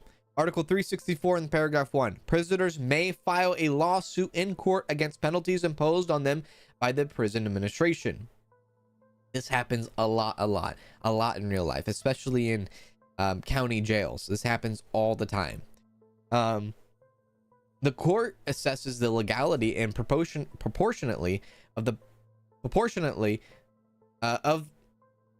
penalty. It may annul or rectify the penalty if it is unjust or unnecessary. The right of prisoners to appeal and their right to a fair trial are preserved. Fair enough. Okay, let's see. Let's look at our checklist here. Let's look at the case file in a whole, in a totality. So, prisoner Albert Neuron, although he did not exhibit any of that, yes, he alleged that he was subjected to inhumane treatment, which is basically all the stuff that we looked into. There's 3 witnesses. There's a cleaner, there's a nurse, and there's a manager. Evidence, there's inmate status report, and conditions for imposing solitary confinement. That's pretty strong evidence, if you ask me. And the defendants brought in some key witnesses, a cleaner, a nurse, and a manager, I would have to say. Under oath, you would expect, hopefully, the witnesses are telling the truth. Okay, put that thing down. Put that thing back where it came from, or soul help me. Right. Oh, court behavior. The plaintiff, court behavior, indifferent. General behavior, anxious. Appearance is sloppy. All right. Defendant, court behavior, respectful. General behavior, anxious. Appearance is neat. Okay, so we didn't look at that before in the other cases. Interesting. All right, so let's see what they have to say, right? The plaintiff, Albert Neuron, who is on the right side this time because he is not the defendant. He is the one, you know, going against the prison. There you go. Jesus. All right, put it down. What is he again? He's indifferent and anxious. All right, very well. I don't like appearance is an appearance, but I'm not basing a freaking trial off how somebody looks. It ain't happening. Sorry. Okay, plaintiff, Albert Neuron. So, what were your behaviors before being sentenced to solitary confinement? I did not exhibit any negative behavior in prison. I followed all the rules. I guess we'll have to see about that. Did you experience any illegal intervention during the solitary confinement process? Certainly. However, since the witnesses presented to the court are from the prison administration, they will not mention it. Okay. Did you have any intention to incite a riot? Never. I never had such an intention. I am only defending my rights because I believe I did not deserve solitary confinement. Okay, we'll have to see about that. Criminal record. So there we go. There's his criminal record. So he's Albert. He's a male citizen. Yes. Height 179F. Weight 80F. I say F because I don't know the, you know. What is he sentenced to? Oh, he's sentenced to murder. Right. 6 years left in his term, or was that, what the frick? No, he was arrested and charged with murder in 2019, and he was only sentenced to 6 years in prison for murder. What? Who was the judge that did this? What in the heck? All right. Sit down, sir. Defendant Templeton. Templeton. Very well. Why did the prisoner not eat during cafeteria hours and start a hunger strike? The prisoner exhibited behavior contrary to prison discipline and initiated a hunger strike, perhaps in a somewhat amusing way. He aimed to establish a power balance over the prison administration. But you will agree that this is not possible. Okay, very well. Is the regulations applied to the prisoner in compliance with the law, or was there any behavior that was not in accordance with the law?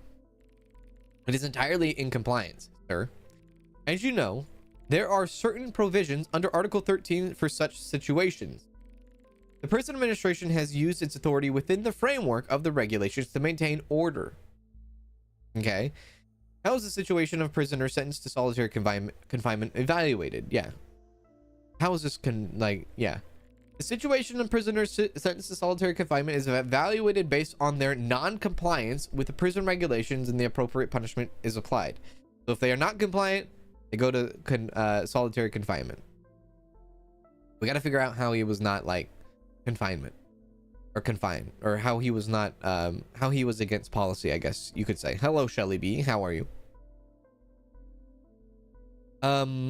Witness Gregory, bring forward.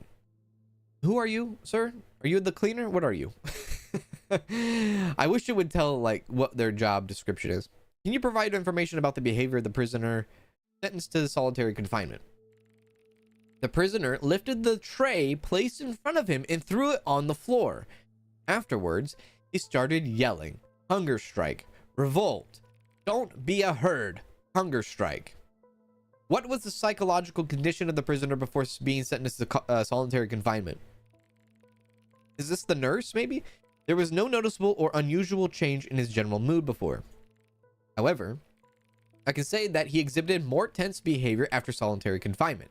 Perhaps he succumbed to a desire for revenge. Ah, very well. Earlier you mentioned I hate the microphone is in the way. Earlier you mentioned the prisoner's behavior inciting a revolt. Was this behavior supported by other prisoners, or do you think it was a planned protest as a group? No, Your Honor. It was just watch and astonishment by everyone. Some were indifferent and some just laughed. There is no evidence that he planned this with others, so it was like spontaneous in my opinion. In my opinion, it was a spontaneously developed outburst of personal anger. All right, very well. Sit down, fool. Sit down. Laura Martinez. Maybe that was the cleaner and this is the nurse. How was the physical condition of the prisoner affected by his solitary confinement? I did not witness weight loss. F me. Sleep deprivation or self-harming behaviors. Very well. However, I can say that he exhibited more tense behavior compared to before. Perhaps he gave into a desire for revenge. Okay, a lot of people have the same kind of like outlook here. Did the prisoner receive any unusual counseling or psychiatric medication? No, sir. As you know, routine examinations are conducted for every prisoner at regular intervals.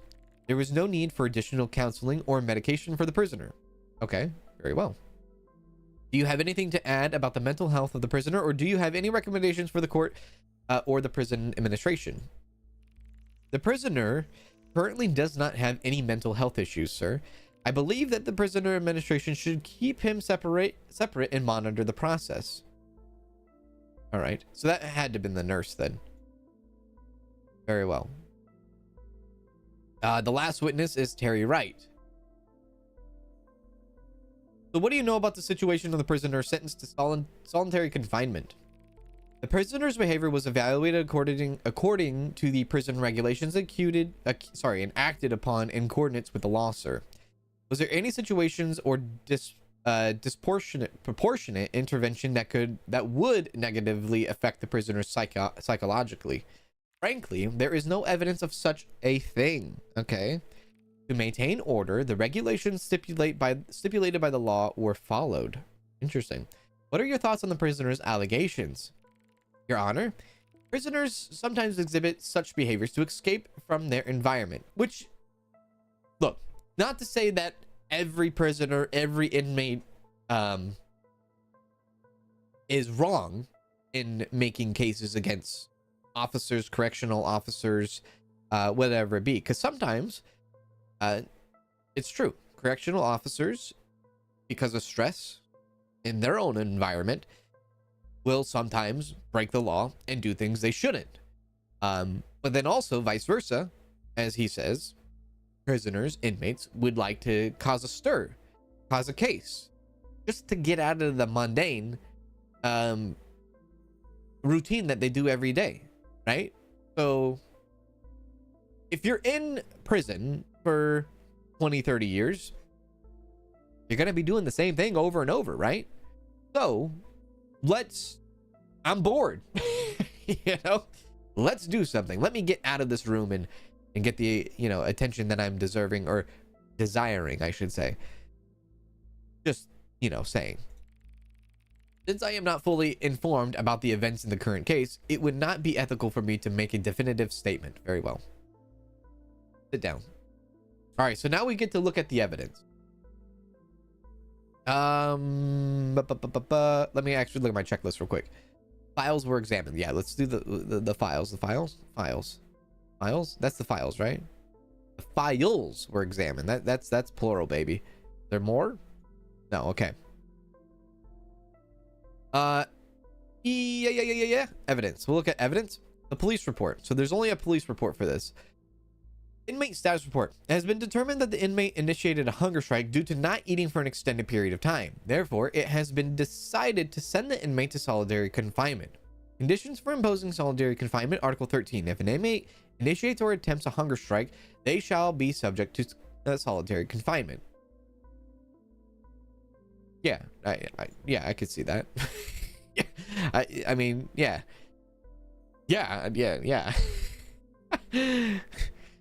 Absolutely. So prisoners may file a lawsuit against penalties imposed on them by the prison administration. I think the prison probably did correct. So confused. Did he not eat for a long time, or did he throw food down? I think what he did is he refused to eat, and then he threw food down, and then he said food strike, hunger strike, and then to incite everybody else, everybody sat there and laughed at him. At least other former inmates laughed at him. It wasn't a pre-planned protest or riot or strike, whatever you want to say. It was very spontaneous. At least that's what the witnesses say, and at least that's what looks to be the case for all the witnesses. All the other inmates, I should say. All the witnesses seem to all have like the same story. So if him inciting a strike, if it's against policy or against the law, then yeah, go to solitary confinement. I think this is a legitimate thing. The court assesses the legality and proportionately of the penalty. It may annul or rectify the penalty if it is an unjust or unnecessary. The right of prisoners to appeal their right to a fair trial are preserved. I think he's guilty. I think he's guilty for, or I think he's guilty for doing what he has done, which you have to then think that the prison is innocent for what they have put him through. So it's kind of like reverse roles. So you kind of like gotta like think about that. So you excuse the prison administration, right? I think that's what it is. Let's make our decision here. I think I find the prison administration innocent, personally. At least what is presented here. So yeah, that's what we have here. I don't have to take notes because I'm an absolute great judge. So yeah, I think the defendant is innocent, which will increase our, what is this, whatever that is, it will increase that. The defendant was not found guilty. I've made my decision.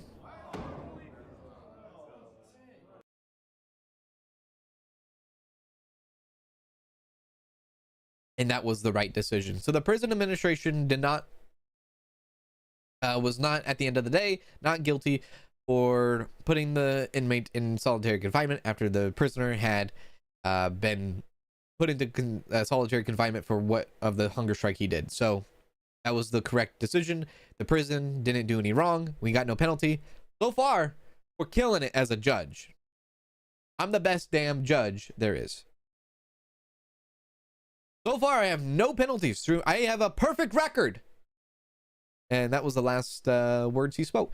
The public is demanding an increase in penalties for crimes such as murder and theft. What are your thoughts on this? Murder, maybe. Theft? I mean, depends on what increase you're talking about for theft. As someone who dealt with a lot of theft back before I ever did YouTube, I have a very biased opinion on that.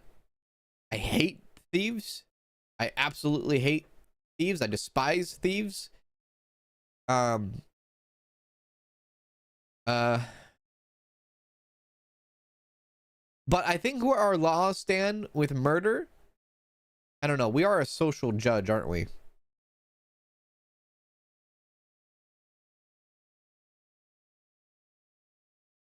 I think with the the society increase of our judge, I think we can make a decision here where we go against society and not have too much of a penalty, if that makes any sense. So our laws are quite good for now, because I think where the law stands, murder is set up to 100 years. So yeah, I think our laws are quite good for now. That's fine. I'm happy with that.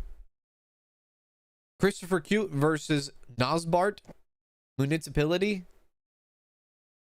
A land case. Oh God. Oh God. How boring can that get? Ew, a land crime? Can I ignore this one? Land crime. Mayor, hello, Your Honor. I hope I'm not disturbing you. I have limited time, but I can spare some for you. I know how precious your time is, Your Honor. I have a case to be heard shortly, so I'd like to hear what you have to say. Yes, I'm calling you specifically about the matter. What do you mean? In today's case, I believe our municipality, I have a hard time saying that word, is in the right, and I assume you've also realized this. Your decision will be in favor of that, won't it? I don't care about you, Mr. Mayor. I'm surprised that you have the audacity to ask such a question. The purpose of a courtroom is to listen to the people and make the right decisions. Yeah, that's obviously that. That's enough talk for now. Okay, news article, right? So let's look in here. Food. Social? Judge Richard? What's going on? My friends and I gathered for homework, but none of us want to do the assignment. All right. Should I how do I do this? Hashtags all Judge Richard. What do I need to do to become a judge? It's actually a nice profession. You don't get too tired. Do judges have the entire constitution by entire constitution by heart? Probably not.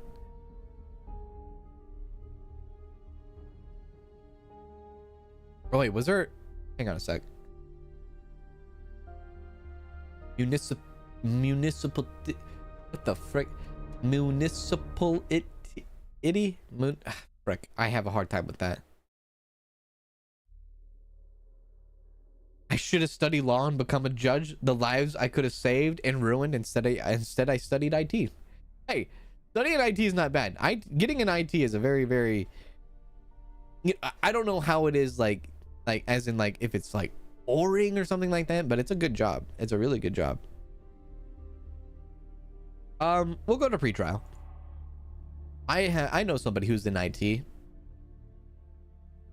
Really good job.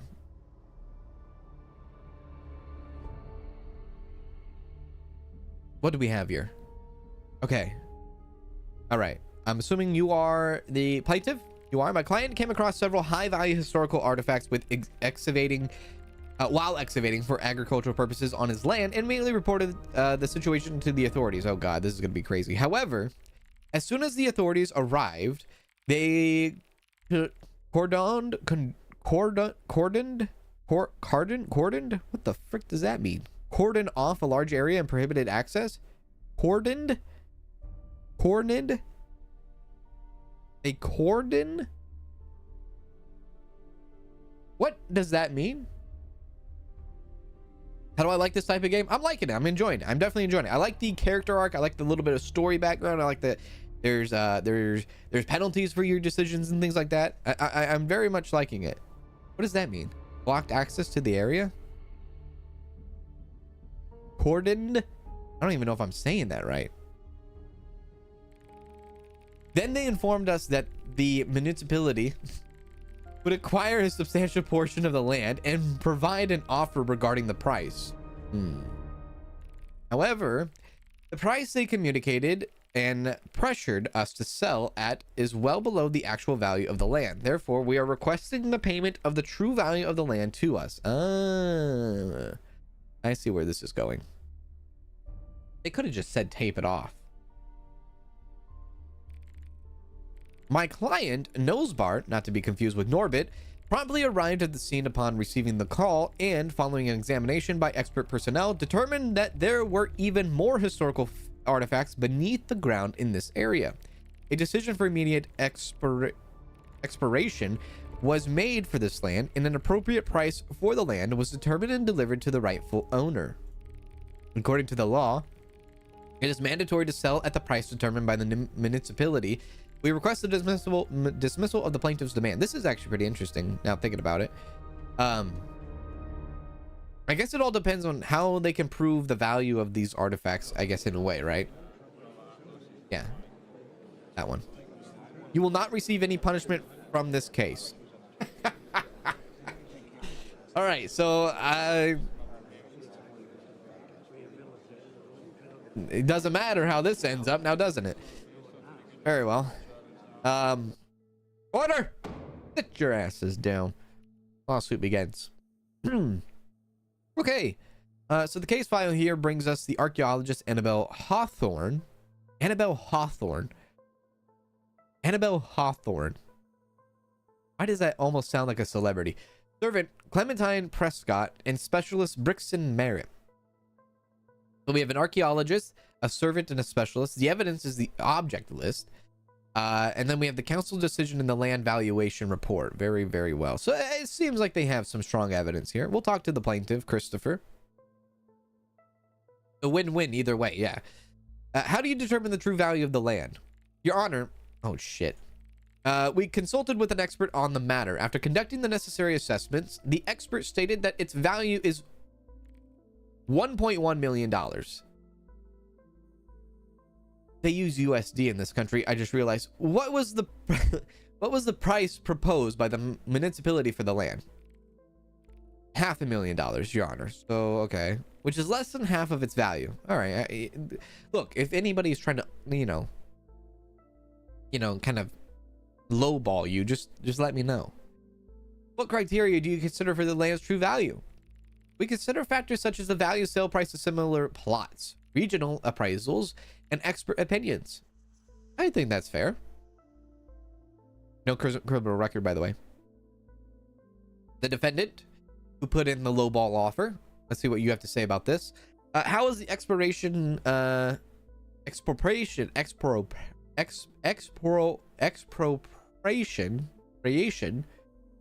decision made of the land? I think I said that wrong. Our experts evaluated the significance of the historical artifacts in the excavation area, and we made the decision for expropriation. Oh my F. Holy hell. Is this price offered to the landowner in accordance with the law? Yes. The price offered to the landowner has been assessed in compliance with the law. We'll have to actually look at the law because we didn't look at that. What are the consequences if the landowner refuses to sell the land? We will follow the legal process and resort to the courts if necessary. Our aim is to proceed with a purchase that is in the public's interest. Very well. Let me look at the law on this. So 421, property owners or affected parties may file a lawsuit in court against the expropriation decision made by the municipality. The court evaluates whether expropriation decision is lawful and whether the expropriation is necessary for the public interest. If it is determined that is not compliance with the laws or that there is no public interest requirement, the decision is annulled or revised. Shit, dude. Okay. Holy hell. All right, let's see what the witnesses have to say. Annabelle Hawthorne. Hey, Zaris, how you doing? Welcome. What is the significance of the historical artifacts found in the excavation area? The historical artifacts found in the excavation area reflect the cultural and historical value of the region. Can we know what that is? What kind of discussions did you have when contacting the landowner? We had a discussion with the landowner explaining the importance of the historical artifacts in the expropriation. Holy shit. Process. What type of information was provided to the landowner? Information was provided that the process would be carried out legally. I will skip that word probably just so I can save everyone a headache. And the rights of the landowner would be protected. Okay. My mouth and tongue doesn't like twist that way. Clementine. How did the fuck me. Sorry for that. That's a swear jar right there. Process unfold. The process proceeded in accordance with legal procedures, considering the significance of the historical artifacts and the rights of the landowner. All right. How was the value of the land determined? The value of the land was determined through appraisal, work conducted by experts and regional assessments. Okay, very well. Was a fair price offer presented to the landowner? Yes, a fair price in the public interest was presented to the landowner. We'll have to see about that through evidence. Miss Prescott. Hey, Jolyn, how are you? Good to see you. Did I say hello to Chloe? How are you doing, Chloe? Grayson, is this a Switch release? I don't think so. Yeah, I don't think this is a Switch release. That is the action by the state of or an authority of taking property from its owner for public use or benefit, Google says. Okay, good shout, good shout. Hello, Mystic Dreamer. How are you as well? Brixton Merritt. What steps are taken if the landowner refuses to sell the land? Legal proceedings are initiated and the process continues in accordance with legal procedures. Okay, very well. Which that I feel like that doesn't concern us. What concerns us is the value of the land being sold and whether or not they are saying that the owner is not being fair with the price, right? How are the landowner's rights protected during how were the owner's rights protected during the process? The landowner's rights and legal protections were upheld throughout the expropriation process with regular information provided at each stage. Why was the price offered to the landowner considered inadequate? The price offered to the landowners was considered adequate in accordance with the actual value of the land, but it was believed that a more detailed assessment should be conducted during the court process. Damn. All right. They put the wrong judge for this case. I'm telling you. All right. Well, let's go ahead and look at the evidence for this. Police report. Wait, this is a police report? Object list. So the antique head sculpture valued at $1.7 million. Mosaic piece valued at $750,000. And a mummified wolf valued at $2.5 million. Damn. It has been decided to expropriate 76% of the land located in parcels 17 through 48 at a value of $500,000 due to the remnants and historical heritage present on the land. The land valuation report, based on evaluations of surrounding lands and regional conditions, the value of the land located in parcels 17 through 48 is estimated to be $1.1 million. I don't think there's anything. Well, okay. Wait a sec. If they sell the artifact, right? Hey, Dreamer Girl, how are you? Wait a sec. So we're talking about land, right? So these objects were found on the land, correct? And the land valuation, based on valuations of surrounding lands and regional conditions, the value of the land located in parcels 17 through 48 is estimated to be $1.1 million.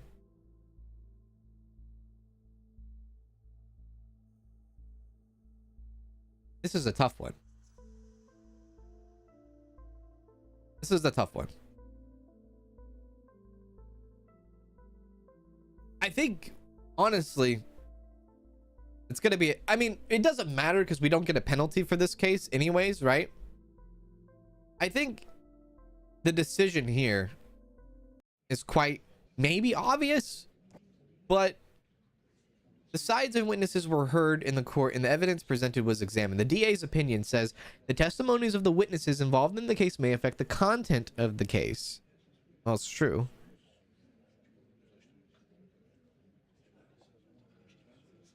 I think the defendant was innocent. I think the defendant was innocent. Oh, wait. Prison. What the frick? Oh, God. The defendant of the case, the plaintiff, the defendant of the case is the people that are lowballing. Correct? The people that are lowballing are the defendants, right? I got the names mixed up. Okay, yes. Okay, in that case, the defendant shall be fined for this. How much should they be fined? That is up to me. Yeah, that no penalty card did come in clutch at the right time because this is a difficult one. I'm gonna say they'll be fined. Now, in the law, it doesn't say how much we shall fine them. But yeah, I think that's a good one. A $250,000 fine. Half of what they actually offered to the landowner to say, F you, my good man, on that. I think that's a good, yeah, I think half of what they offered. Yeah, yeah. Now, obviously, there's no penalty, so no harm, no foul. But I am curious to know if we did that correctly, which I have a feeling we did. So, there we go. Judge Dick, or Judge Richard, has concluded the case. Supreme Court is considering a new judge appointments. What are your thoughts on this? We are working overtime a lot. It could be beneficial. We have a sufficient number of judges for now. Well, I don't know. This is a very vague question and vague answer. I don't know what the hell's going on. I don't know. We have a sufficient number of judges for now. Sure. I don't know. Oh, shit. Rachel Brown versus Chris Smith, an assault case. How many cases do we have in this? Looks like somebody got hit by a car. I should have done $1 million, huh? Very well. Okay. Food?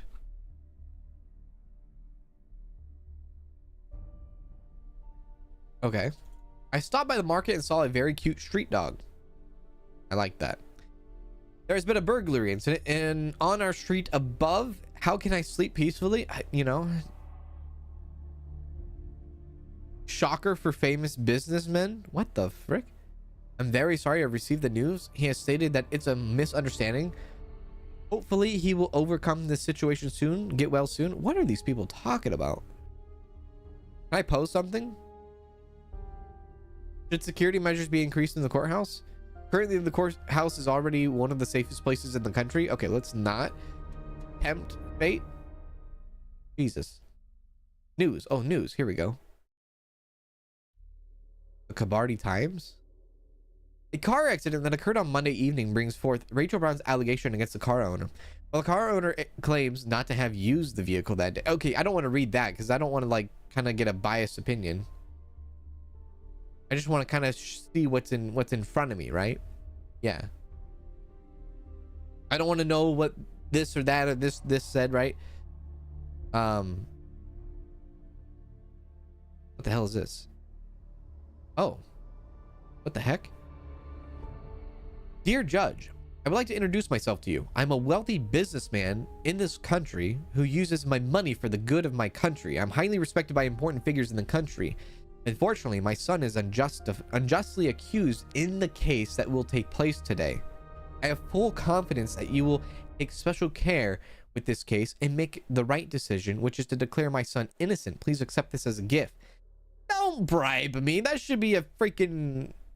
You're already... Don't... F you. Don't bribe me. Get out of here, nerd.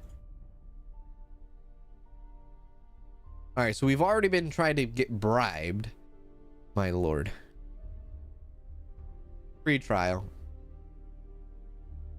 Not even a good bribe amount. Yeah, here's $500. What is that? My car payment? My client wanted to cross the street last Monday because the green light was on. Okay. However, despite the red light being on for vehicles at the time, a car hit her. Therefore, she is complaining against the car owner. Okay. I bet you the car owner was like drunk or high or something, right? My client acknowledges that the car in question belongs to him. However, he denies driving the car that day. He mentioned that he took off his jacket at the party he attended and the car keys were in the jacket pocket. So what? Someone stole your car and hit somebody with it? All right. When he wanted to leave the party, he couldn't find the jacket or the car. He stated that he thought one of his close friends had taken the car, so he went home. All right. Plus a bribery.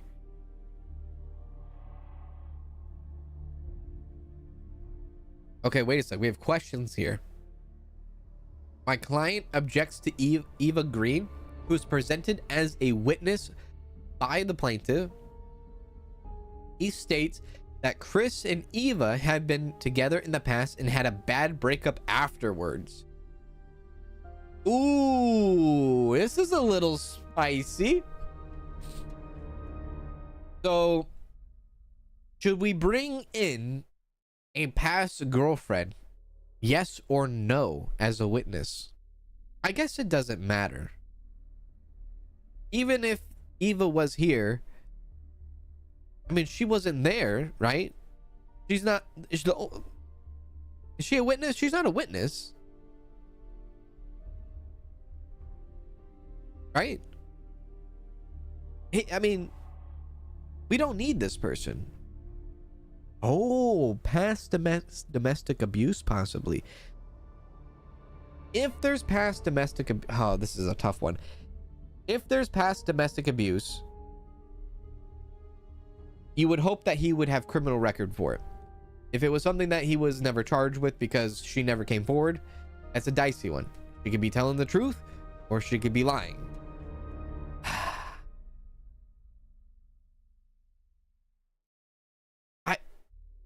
She's a witness. To what degree? That's what I'm trying to figure out. How does she involve herself in this case? Other than being a past girlfriend, you know? She may have some interesting information, but how would we tell if she's lying or not? Yeah, that's the thing. She's being presented as a witness, but like, what is she witnessing to? That's what I want to know. Like, was she there? Or is her witness claim just to be the defendant's boyfriend or ex, or sorry, the defendant's ex, right?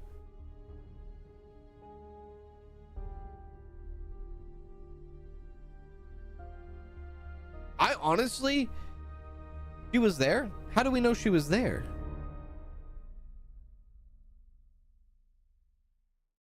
How do we know she was there?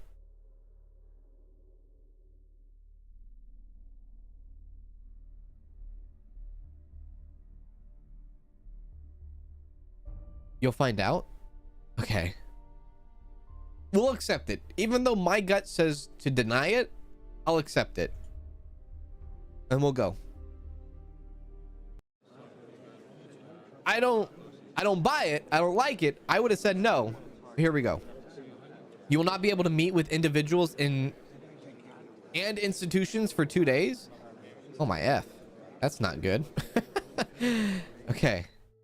Sit down. Order in the court. Lawsuit begins here. All right. In the case file of Rachel Brown versus Chris Smith, we have security camera, 0 witnesses. Last week, on Monday evening around 11:30 p.m., a car hit a pedestrian. The pedestrian is not in danger of death, but will need to use a wheelchair for a long time. Rachel Brown is complaining against the owner of the car for this reason, but the car owner, Chris Smith, claims that he did not drive the car that day. The police who arrived at the scene report that there was no one in the car. Oh, did I deny it? Oh, was checkmark denied and not approved? Oh, well, all right, very well. I thought checkmark mean approve and not deny. That's my fault. I'll take the blame on that one. Very well. So we might have F'd Rachel here. Is this Rachel Brown? Rachel Green? Anyways, I digress. Are they representing themselves, I guess? Let me look at the pretrial real quick. Yeah, okay, it's the same story, right? Okay. Let's see the mood of the courtroom. Court behavior. The plaintiff is respectful, calm, and neat. The defendant is respectful, anxious, and neat. I would be anxious too if I was ever like on the defending side. Let's talk to Rachel Brown. What is the last thing you remember of the time of the incident? I feel like this might be my first penalty. Remember when I said I was a perfect judge? It was in the evening. I wanted to cross the street, but then I heard a screeching sound. After that, there's nothing else. I vaguely remember the car, but I'm not sure, to be honest. When I came to, I was in the hospital. I mean, we're going to have security footage regardless. We just don't know who was in the car. Unless we could have gotten Eva, and maybe Eva would have been a witness and said, oh yeah, by the way, Chris was at my house because we were having, you know, fornication, something like that. Did you have a chance to see the person driving the car? No. As I said, I only heard a painful screeching sound. It's a bad memory. Very well. Yeah, where's the wheelchair if you need it? I know, right?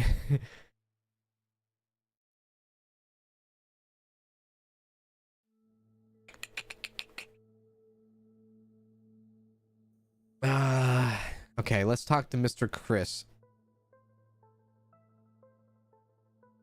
Can you tell us what happened on the day of the incident? I attended a party hosted by my close friends. The car keys were in my jacket pocket. Okay, when it got too hot inside, I took off my jacket and placed it on the seat.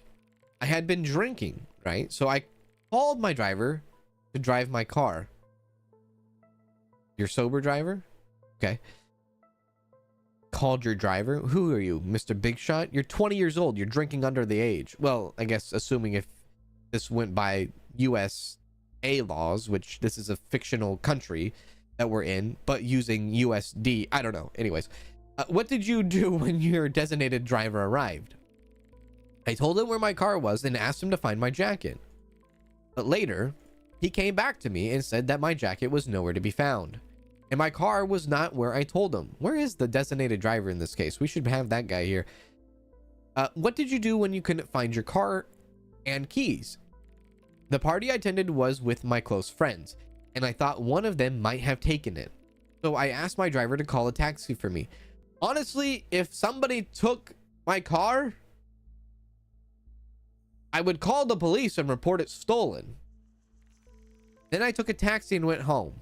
I didn't do anything different on the day of the incident. What the frick? What are you talking about? You're telling me you're like, oh yeah, I don't know, somebody took my car. My friends are so silly. I'd be freaking out, dude. Right. All we have is the security footage, right? Actually, let's look into the law book real quick. End the conversation. Article 543, paragraph 1. If a motor vehicle driver collides with a pedestrian by violating traffic rules, and as a result of this collision, the pedestrian is injured or loses their life, the culpable driver shall be deemed to have committed the offense of injury or death resulting from a traffic incident. In the event that the defendant driver causes injury to a pedestrian, they may be sentenced to imprisonment ranging between 2 to 6 years or fined up to $200,000, taking into account the severity of the injury. If the accident results from discrimination based on such as wait, why is that cut off? Based on factors such as religion, that's it. Interesting. Okay, let's look at the evidence.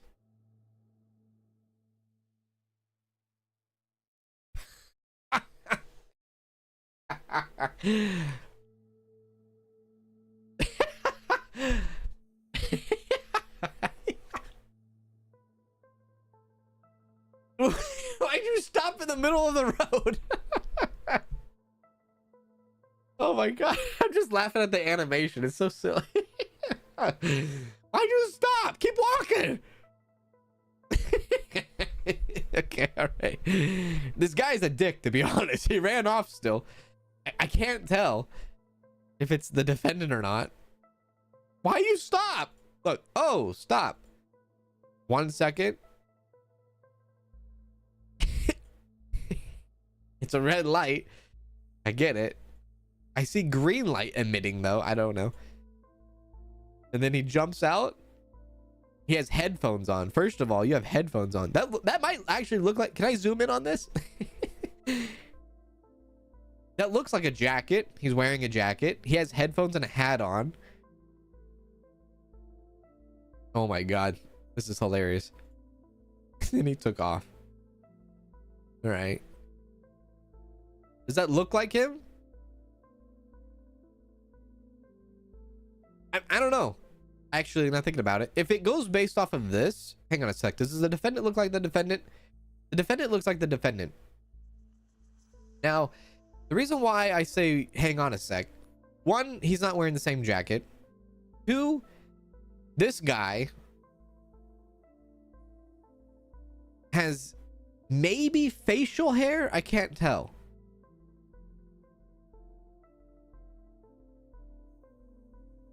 Maybe not. Maybe he doesn't have facial hair. I mean, it doesn't matter if he has facial hair or not. The guy can shave, right? I don't know, dude. Obviously somebody's at fault here, but I just don't have enough evidence to maybe pin it on this guy. How can I prove, or how can somebody prove that he was driving the car, even if it's his car?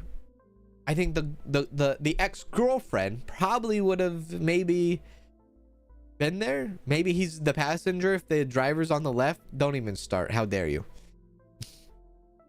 It is a hit and run. It just doesn't.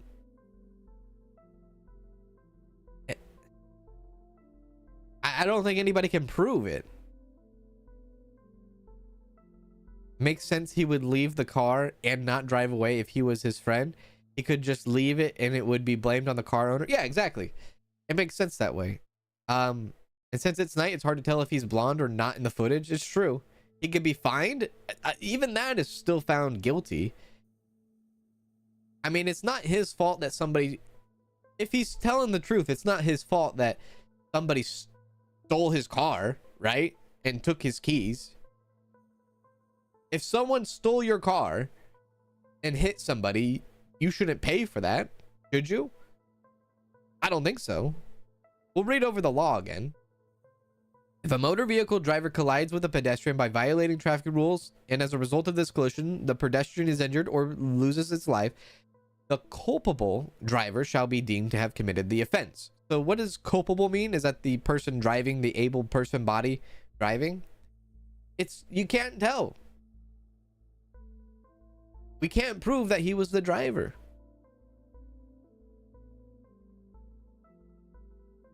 You know, I think that's just how it is. He's so guilty. How do you figure he's guilty? I can't tell if that's him. Sir, can you stand up and run down the hallway real quick? He's guilty. Eva would have definitely been helpful in this case. Based off of what I'm seeing, I can't justify that he's guilty. You have to look at the evidence. I look at the evidence and the evidence doesn't show anything. This is my problem. Why didn't Rachel not... Well, how come there's no police report? Where's the police report? Rachel, you got hit by a car. Maybe file a report with the police? There had to been a police officer come to the scene where there's a car sitting in the middle of the intersection. Right? Did he report his car as stolen? Well, he didn't report his car was stolen, but he said that his friends took his car. Now, how are we supposed to determine he's lying? We can't prove that he's lying. So I think this is an innocent. Yeah. I don't think there's enough evidence, unfortunately. Look at what he says about his jacket. Let's see here. Where? Oh, should we read the history? Let's read the history. History tab. Okay. Chris Smith. I attended a party hosted by my close friends. The car keys were in my jacket pocket. When it got too hot, he took off the jacket and placed it on the seat.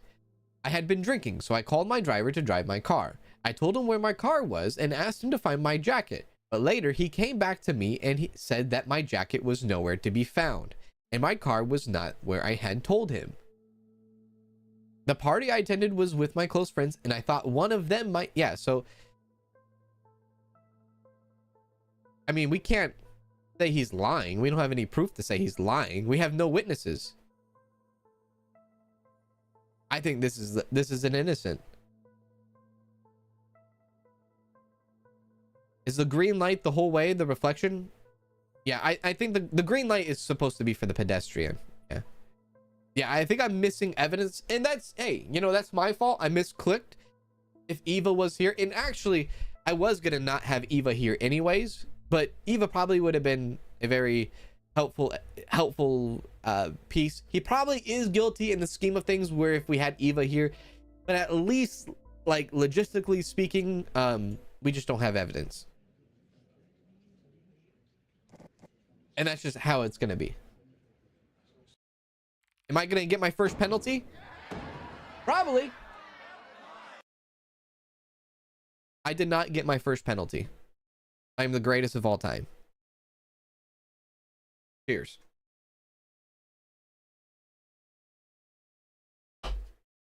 He is innocent. There you go. She was at the party? How would she be at the party? Why would his ex-lover be at the party? You explain that one to me.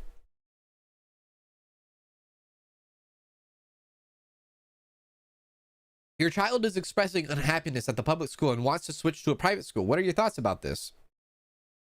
My children's education is quite important, actually. With friends of friends? Look, if I'm going to a party and my ex is there, I'm not going to the party.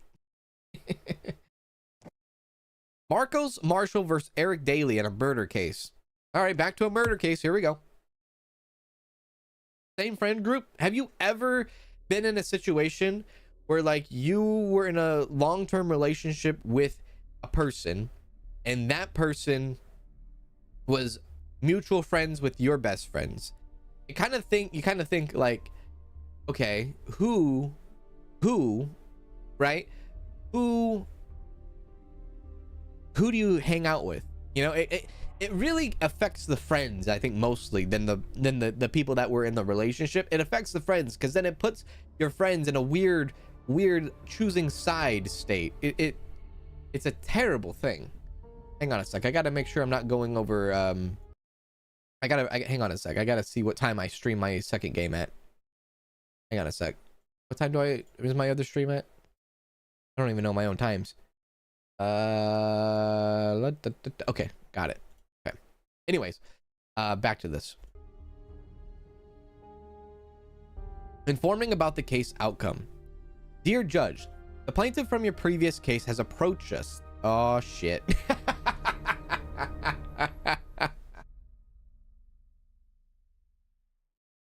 The plaintiff from your previous case has approached us, believing that your decision was incorrect. Oh, wait, the plaintiff. Sorry, not the defendant. After conducting a detailed examination, we have determined that you made an erroneous judgment. According to the testimony of a witness in the relevant case, the defendant claimed to have found the missing jacket later in the evening of the party. Additionally, the time of the defendant's departure from the party coincides with the time when his car went missing. We emphasize the need for greater diligence in your future decisions. Okay, so there's the outcome of the previous. Look, it doesn't matter. It doesn't matter if we got it wrong. What matters is the evidence that was provided. You don't just assume as a judge. You look at the evidence, right? Somebody has to back me on that. There was not enough evidence. Yeah. What are you gonna do? Throw someone in jail because you assume they're guilty?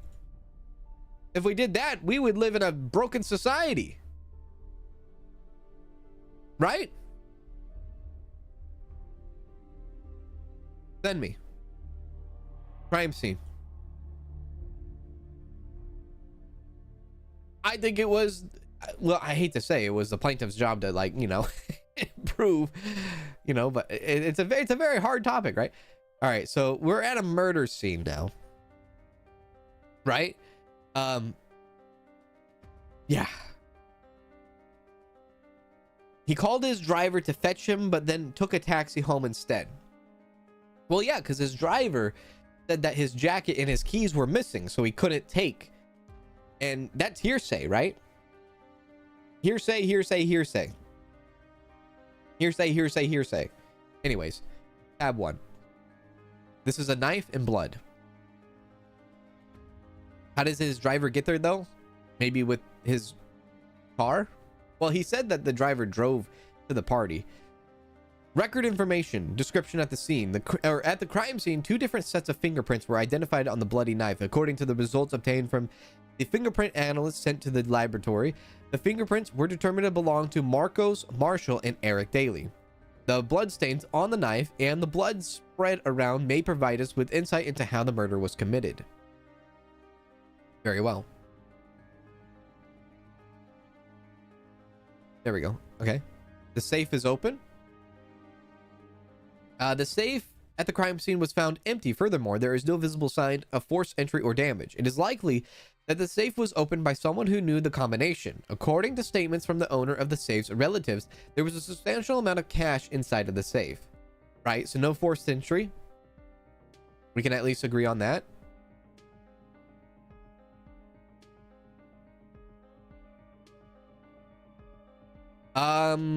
It was determined that the window in the room at the crime scene was broken. No blood was found on the broken glass shards. Additionally, based on the examination, it is believed that the glass was broken due to a forcible impact, possibly caused by a stone, metal object, or a strong blow from a person. Okay. And that's all we can really get from the crime scene. Interesting. All right. Thank you. All right. A little bit of information. He never reported his car stolen. It's true. He never did report his car stolen, which I thought was weird. But that still doesn't really do anything. It's like a missing person report, right? You can't call and file a missing person report because you have to wait an X amount of time before you can do that. Which I think is ridiculous, but that's just, you know, that's just my opinion. All right, so here we go. Let's listen to the pre-trial. Yeah. Whew. Have a good one, Mohammed. Do take care. Thanks for hanging out with us. My name, you can call me by my first name, Yuma, with a J in front of it. Oh, Yuma. Is that how you say Yuma? Very well, Yuma. Yeah, Yuma. Anyways, thanks for hanging out with us. I appreciate it. Hey, Fairy Nina, how are you? Hello, Lib. Good to see you. Good to see you. Have a good one, Blank. Do take care. Thanks for hanging out with us too, and thank you for being part of the jury. All right, let's see here. All right, talk to them.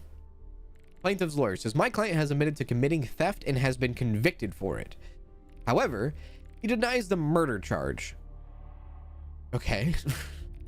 He claims he is not the one who committed the murder and suggests that Eric Daly, who has another set of fingerprints on the murder weapon, the knife, is the real culprit. Okay.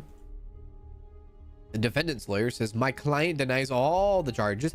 He says that on the day of the incident, he heard a struggle between the thief and his roommate when he came home. And when he entered the room, he found his friend lying motionless on the floor. He saw that the thief trying to escape through the window, dropping the knife in the process. Interesting. Why would the thief try to break? The thief was not getting anywhere out of that tiny little hole. Let's be real here. So why was the glass broken? To maybe break it? Open? Yeah. Yeah. All right, let's go here. Your relationship with the public will decrease by 5 points. F me. Okay, the lawsuit begins. All right, here we go. The case file.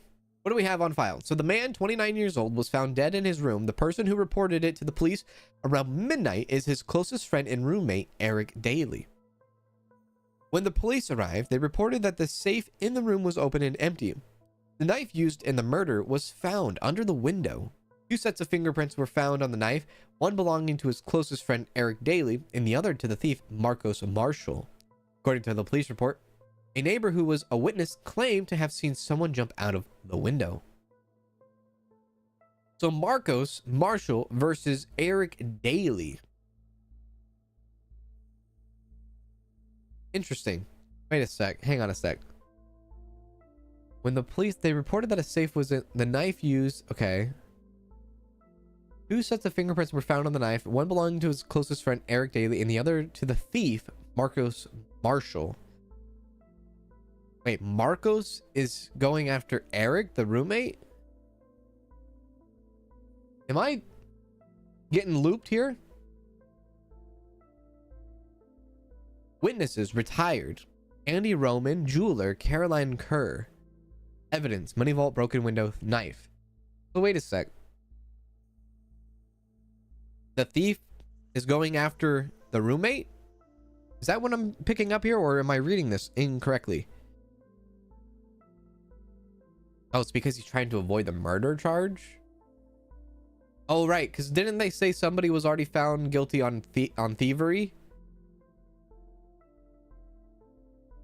It was it Marcos? Marcos was already found guilty on thievery. That's what they said in the pre-trial, right? I'm pretty sure. Yeah. Yeah.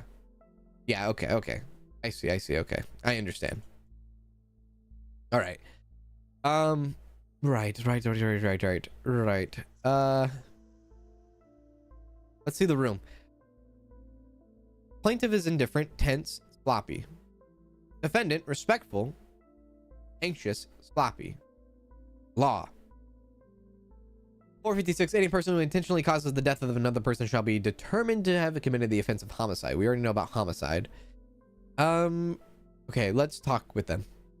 Plaintiff Marcos Marshall. Marcos, come to the thing. So, why do you think the defendant committed the murder? I entered the house for theft. Later, John noticed me and we struggled. I had no chance to take out the knife I had with me. It was always in my pocket. Okay. I heard the sound of the door opening and I quickly pushed John to the floor. We were fighting right in front of the bed. I escaped through the window quickly. You didn't jump through that tiny little hole. During this time, I realized that I didn't have the knife in my pocket anymore. Oh, this is a bullshit thing. I must have dropped it in the house, and I believe Eric Daly used the knife to commit the murder because there was no fingerprints on the knife except for ours. No, what I feel like is you got into a fight with John. You ended up stabbing John during the fight. You took the money out of the safe. You were trying to escape. Eric came in to intercept you. You guys tussled a bit. You dropped the knife, tried to run out the window or get out the window.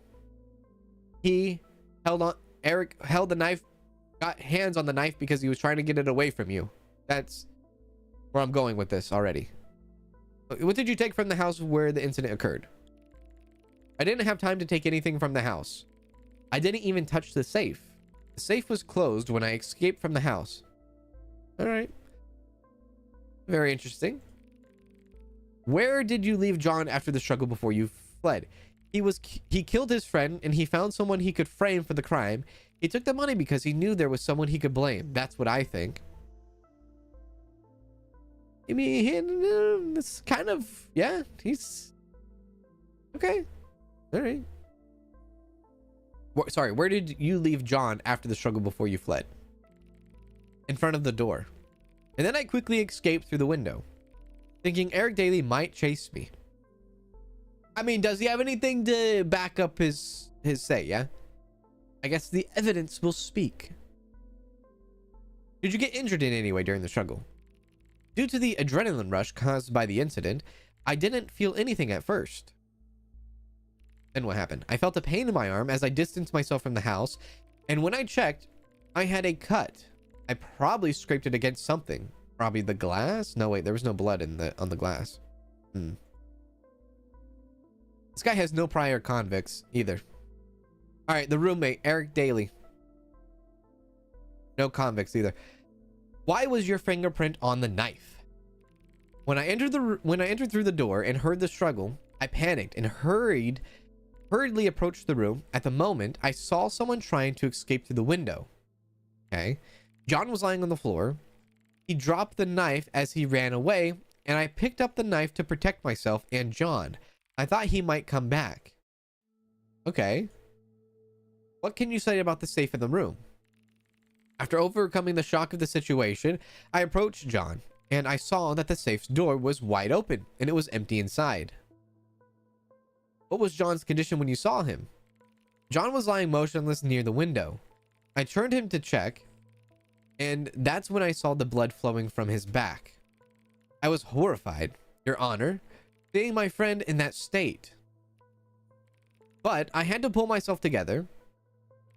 I tried to stay calm and checked if he was breathing, and immediately called the police to help him. The police investigating the incident recently reported that you and John had a heated argument. What was the reason for this argument? Oh, that's interesting. We didn't know about this until now. In the past, I got into debt with some malicious people, and they wanted me to pay it back as soon as possible. John also had an outstanding debt of about $10,000 from the past. I mean, technically, Eric has a motive. We had an argument about this debt, but it wasn't as big of a fight as it is believed. It was a common issue that can happen among people living together. Nah, I don't think so. I don't think that's a common issue like that, but right. I disagree. Common issue. They're both in on it? It could be, yeah. You definitely could be. Witness, Andy Roman. I forgot what he is. Can you tell us what you saw at the time of the incident? Oh, this is a neighbor, right? I went out to the balcony to smoke. Just then, I heard a shout from the neighboring house. It startled me, and I dropped the lighter as I was holding. Okay. When I looked closer, I saw someone jumping out of the window and quickly running away. Did you see a knife in the hands of the person jumping out of the window? It was nighttime, and the surroundings were quite dark, so I couldn't see much. Okay. Is there anything else you would like to add to this? No. That's all I can say. All right. Well, that didn't really help us at all. All right. Now it's the jeweler, Caroline Kerr. What does the jeweler have any say in this? What can you tell us about the relationship between John and Eric? They have been living together in the same house for a few years. John valued him a lot, right? Do John and his closest friend often have fights? In the past, they have had some major arguments, but they also had occasional minor fights, which they would quickly resolve. Interesting. You have any information about what was in John's safe? John and I were planning to get married soon. What? I'm very sorry. But you know, just like look at her crop top showing up to court. I'm sorry. Are you the fiance? This is vital news. As I said, we were planning to get married soon, so he was saving cash. The safe contained $9,000 as far as I know. Holy hell. All right.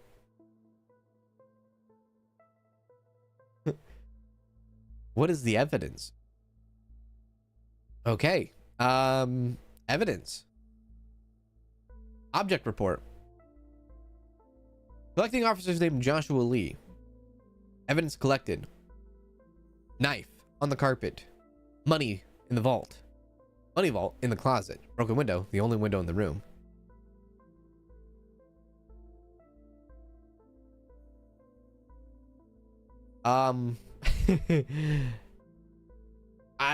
This is for murder, okay? This is for murder. I don't think we have enough evidence to charge somebody for murder. This doesn't give us anything. Imagine being a judge and having to sit there and not yell, liar! Except for Jim Carrey. Liar, liar. Did they find money attached? Hey, subscriber. Jesus Christ, it scared me. Oh my God. Thank you, Ricky J. Appreciate the subscription. Thank you. No, they didn't find any money attached. There's no evidence saying that there was money attached to Marcos. There's no evidence saying that there's any money attached to... There's not enough evidence, right?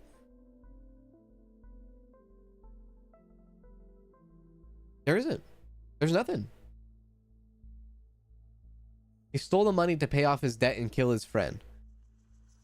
Who? You're talking Eric did that? How can you prove that?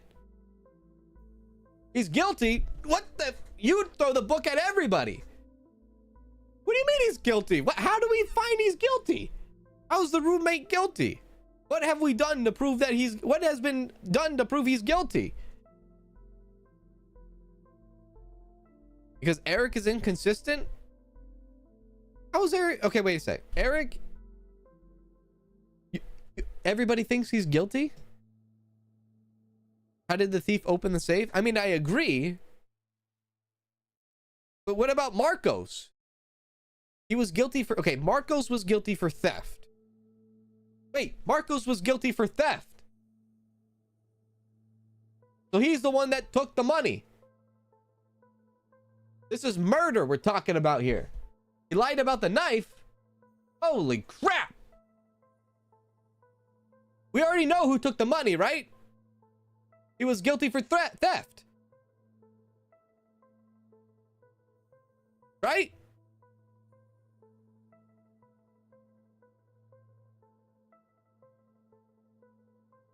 Look at what Eric called the cops for. All right, let's go back to the history. Let's go back to the history. Let's see what Eric had to say. Why was your fingerprints on the knife? When I entered through the door and heard the struggle, I panicked and hurriedly approached the room. At the moment, I saw someone trying to escape through the window. John was lying on the floor. He dropped the knife as he ran away, and I picked up the knife to protect myself and John. I thought he might come back. What can you say about the safe in the room? After overcoming the shock of the situation, I approached John and I saw that the safe's door was wide open and it was empty inside. What was John's condition when you saw him? John was lying motionless near the window. I turned him to check and that's when I saw the blood flowing from his back. Seeing my friend in that state, but I had to pull myself together. I tried to stay calm, checked if he was breathing, and immediately called the police to help him.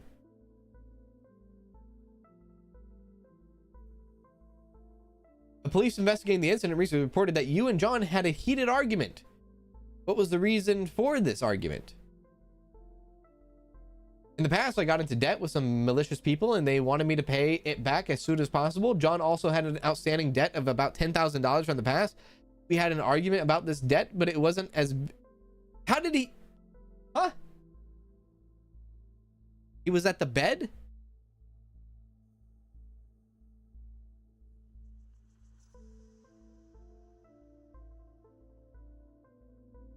Let's look at the pretrial. Give me the pretrial.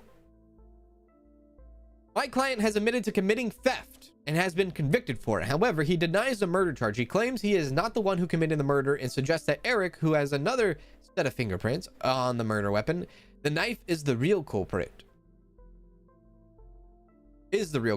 My client denies all the charges. He says that on the day of the incident, he heard a struggle between the thief and his roommate. When he came home and he entered the room, he found his friend lying motionless on the floor. He saw the thief trying to escape through the window, dropping the knife in the process. I don't know. To me, that sounds pretty consistent. Does that sound consistent? Huh? Hey.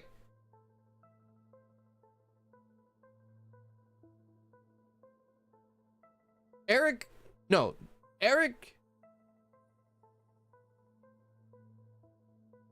The knife wasn't near the window, though. That's true. Wait, is that what the pretrial says? He found his friend dropping the knife in the process. Oh, it doesn't say anything about the window. He just says dropping the knife in the process to escape through the window. It doesn't say like the knife was at the window. Oh, this is spicy, dude. Case file. The man, 29 years old, was found dead in his room. The person who reported it to the police around midnight is his closest friend.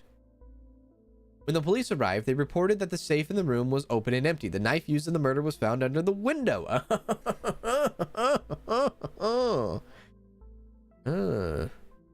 Two sets of fingerprints were found on the knife, one belonging to his closest friend Eric Daly and the other to the thief.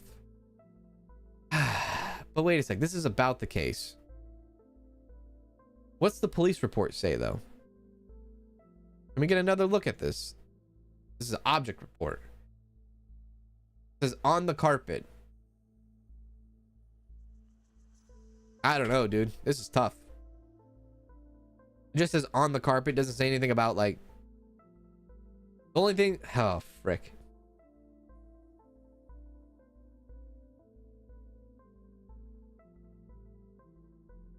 This is so hard to convict someone with murder.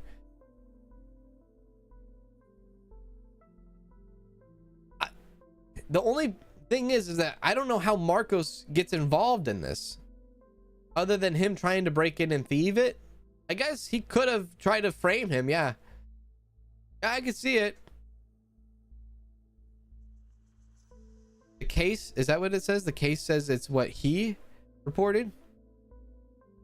Eric Daly, when the police arrived, the police reported. Okay, the police reported. Why would Eric pick up the knife to protect his friend and himself?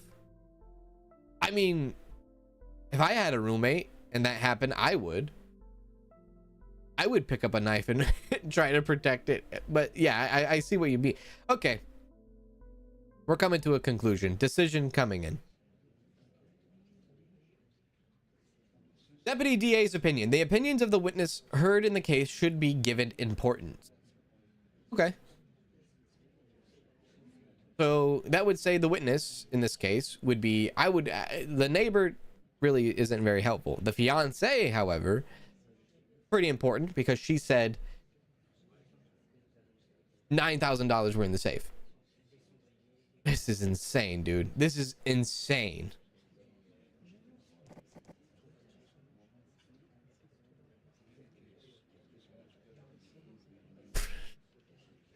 How old is this guy? Eric Daly?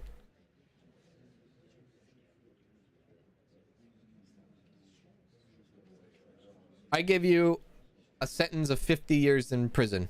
No, I don't. Yes, I do. No, I don't. Yes, I do. No, I don't. Yes, I do.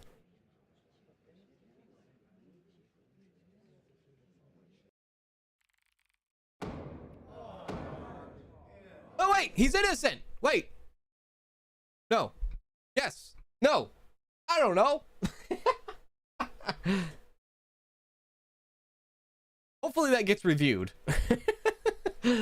Or maybe not. Maybe, I guess not. The government is working on a bill that would lead to homeless individuals being sentenced to imprisonment. What the frick? Is working on a bill that would lead to homeless individuals being sentenced to imprisonment? Homelessness is evidence of the government's mismanagement. There you go. Stuck on that. What in the frick? A new era begins. The intelligence agency versus Kyle Newmer, abuse of office case. I think I got time for another case. Yeah, we got enough time for. We got another time. We got a time for another case.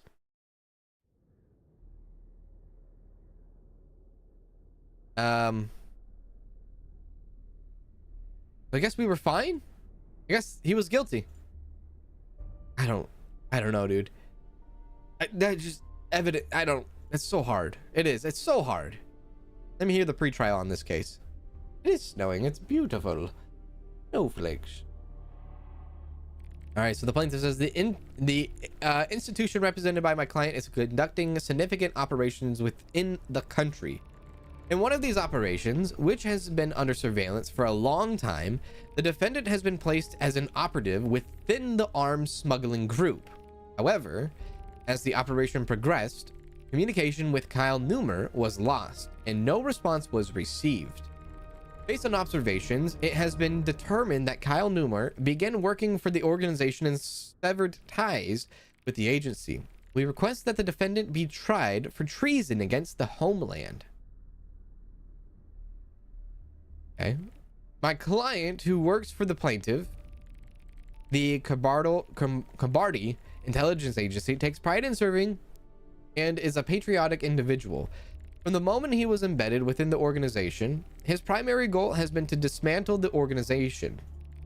However, due to the increasing risk of capture within the organization, he decided to terminate his communications with the Kobardde intelligence agency.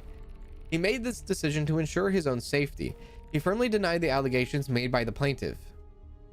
I'll be honest with you, I don't know what the hell is going on. Right.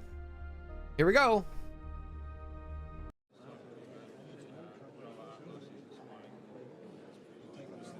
He knew the combo. Okay, hang on a sec.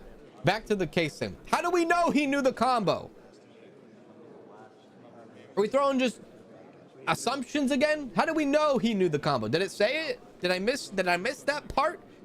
Did I miss the part where he says, "Oh yeah, by the way, Judge, I know the combo to the safe"? Huh? Your relationship with the public will increase. Oh, very good. I don't think he said that, did he? Because the police said it hadn't been tampered with? Yeah, but that doesn't mean anything. Anybody could have the combo. His freaking fiance could have the combo.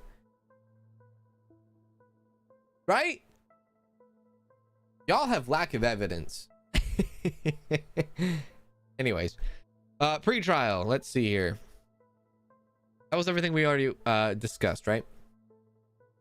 Let's take a look at the read the room, right? Court behavior: respectful, tense, neat. Indifferent, anxious, neat. Very well. About the case, Kobardde Intelligence Agency had placed its member Kyle Neumer inside the armed smugglers it had been pursuing for a long time. However, over time, communication with Kyle was lost. It is believed that he has also begun working for the organization. Okay, I see where this is going now. Recently, with the operation carried out, the criminals were captured, and Kobardde Intelligence Agency also captured Kyle, whom they had previously infiltrated. Kyle Neumer is accused of abusing his mission and going beyond orders, and a request for his punishment has been filed with the court. Kind of like double agent, I guess you could say. Witnesses: we have Agent Caspian, Manager Lachlan, and Technician Sterling. Evidence: operation plan, communications records. All right. Let's talk with Plaintiff August Hawthorne.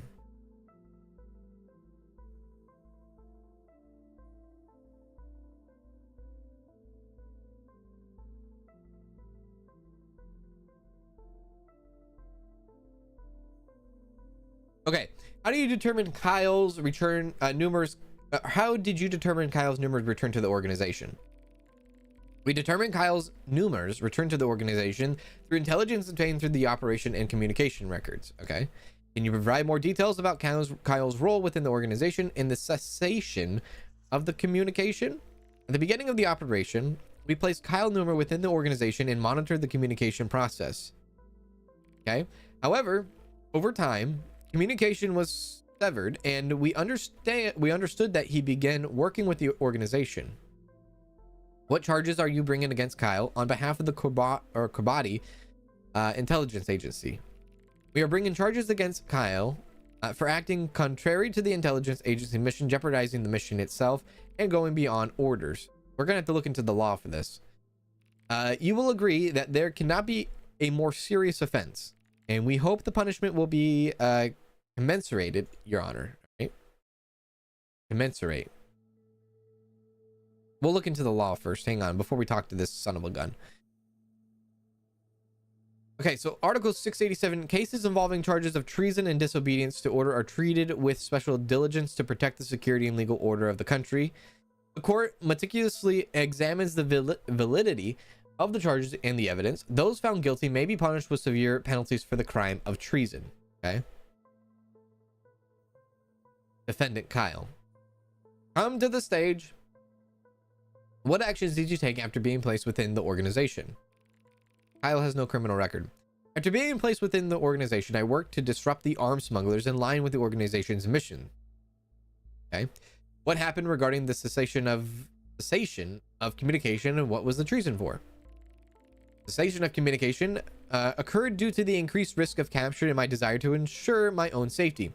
I terminated communication to protect my own life, which seems, I guess you could say, reasonable, right? To some degree, of course.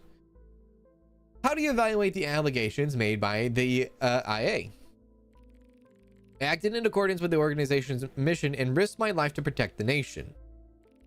The allegations made by the organization are baseless. It is extremely humiliating to be accused by an institution. I'm okay. Fair arguments back and forth, but then it's going to come down to the evidence, right? Obviously. Witnesses, Caspian. So how did you maintain communication with Kyle during the operation? We communicated with Kyle using pre-established secured communication channels. Okay. What was Kyle's role within the smuggling organization, and how long did he successfully carry it out? Kyle's role was to monitor the organization's activities and gather intelligence. He successfully carried out his role until the cessation of communication. Right? What evidence do you have that Kyle returned to the organization? We presented communication records and operation reports as evidence to the court. Okay. We'll see about that, Mr. Caspian. Thank you, but no thank you. Lachlan. What did you observe regarding Kyle's behavior within the organization? Initially, Kyle acted in accordance with the organization's mission. However, over time, he displayed a more negative attitude toward the organization and severed communication. Okay. He displayed negative attitude toward the organization. What occurred after the cessation of communication with Kyle? After the cessation of communication, there was instability and confusion within the organization. Kyle's inactivity affected some of the organization's plans. What evidence do you have that Kyle returned to the organization? We presented communication records and operation reports as evidence to the court. All right, just like the other guy. Very well. No criminal report for that guy either. Sterling. How did you track Kyle's communication records with the organization? We track communication records by technically monitoring communication channels and examining electronic evidences. What changes occurred in the IA operation after the cessation of communication? After the cessation of communication, there was some disruptions in the internal workings of the organization, and revisions were needed in operation plans. Okay. What evidence do you have that Kyle returned to the organization? He claims to have terminated communication due to concerns for his safety, but at the time, our information about the organization indicated no problems. Okay. Very well. So did Kyle know he was at life, or Kyle didn't know he was at life risk if he took the mission, but he stopped the communication because he feared for his life. That's a good point. Let's see. Let's see what their evidence that they have on him. A police report. A police report for treason. Operation plan. Article 4. If Kyle successfully infiltrates, communication will be established via an encrypted phone. Article 9.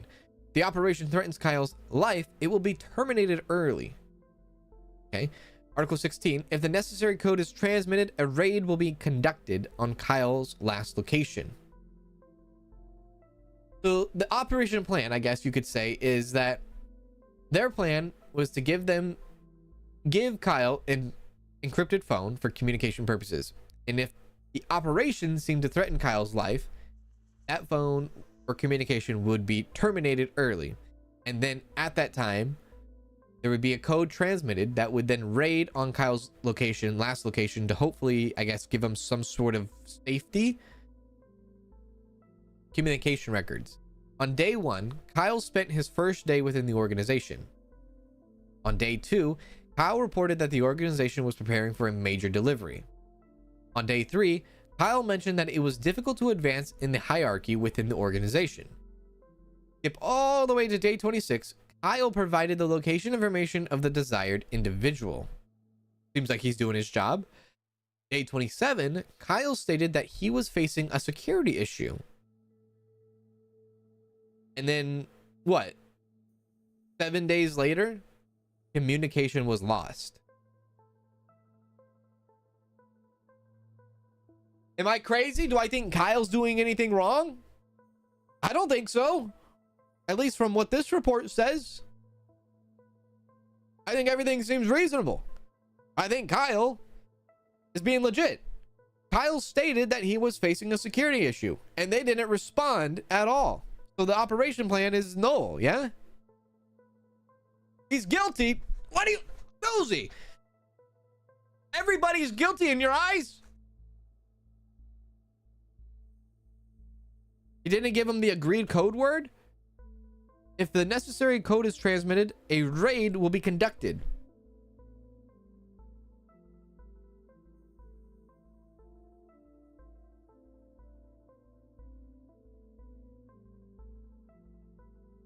If the necessary code is transmitted, a raid will be conducted.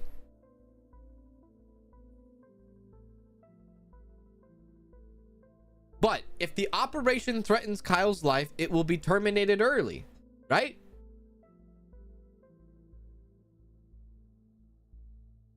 They said they would stop the operation if he was in danger. Right. So he said he was in danger on day 27 and nothing happened, right?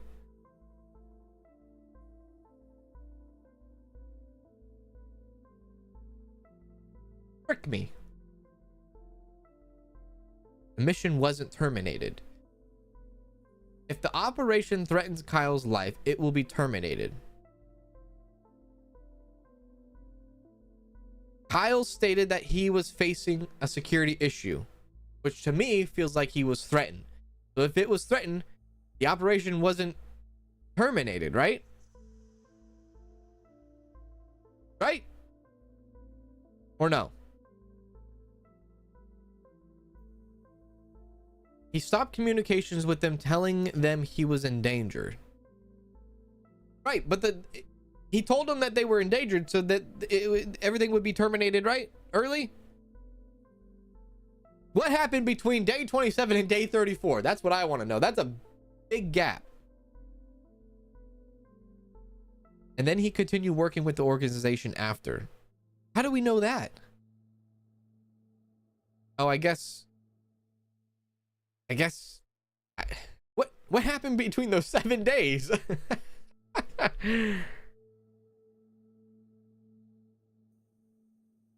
Okay. Oh, Jesus.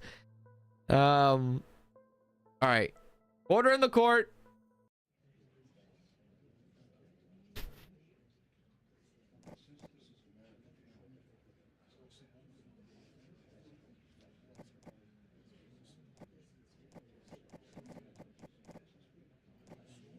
The DA's opinion: the testimonies of the witnesses involved in the case may affect the content of the case. I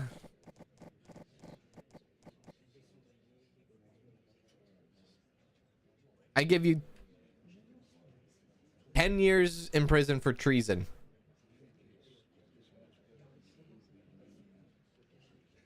Guilty, that is all. Okay, a lot of people like that.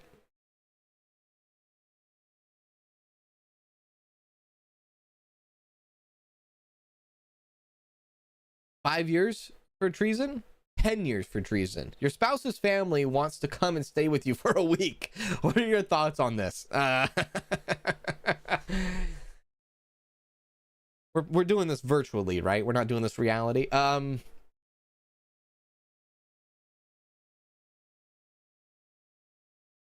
Why not?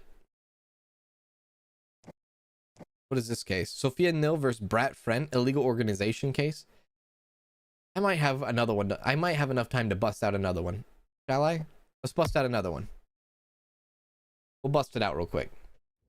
I'm really liking this game. I'm having too much fun with it. I am. Yeah. Free trial.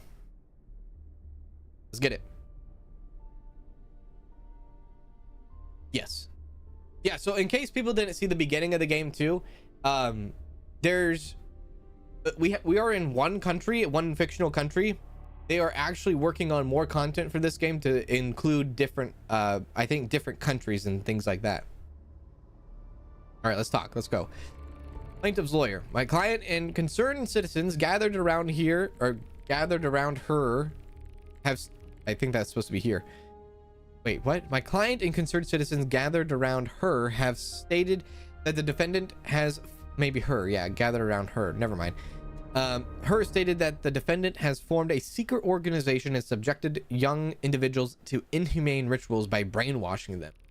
The fact that young children were specifically chosen for these rituals is the most compelling evidence of how grave the situation is. Okay. Defendant's lawyer. My client aimed to contribute to the education of young people voluntarily through the civil society organization he established. He or she, he established? As claimed by the plaintiff, no such rituals have taken place.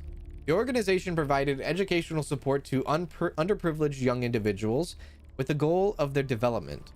There is no basis for the claim that there is a separate and secret structure within the civil society organization. All right, very well. No other objection?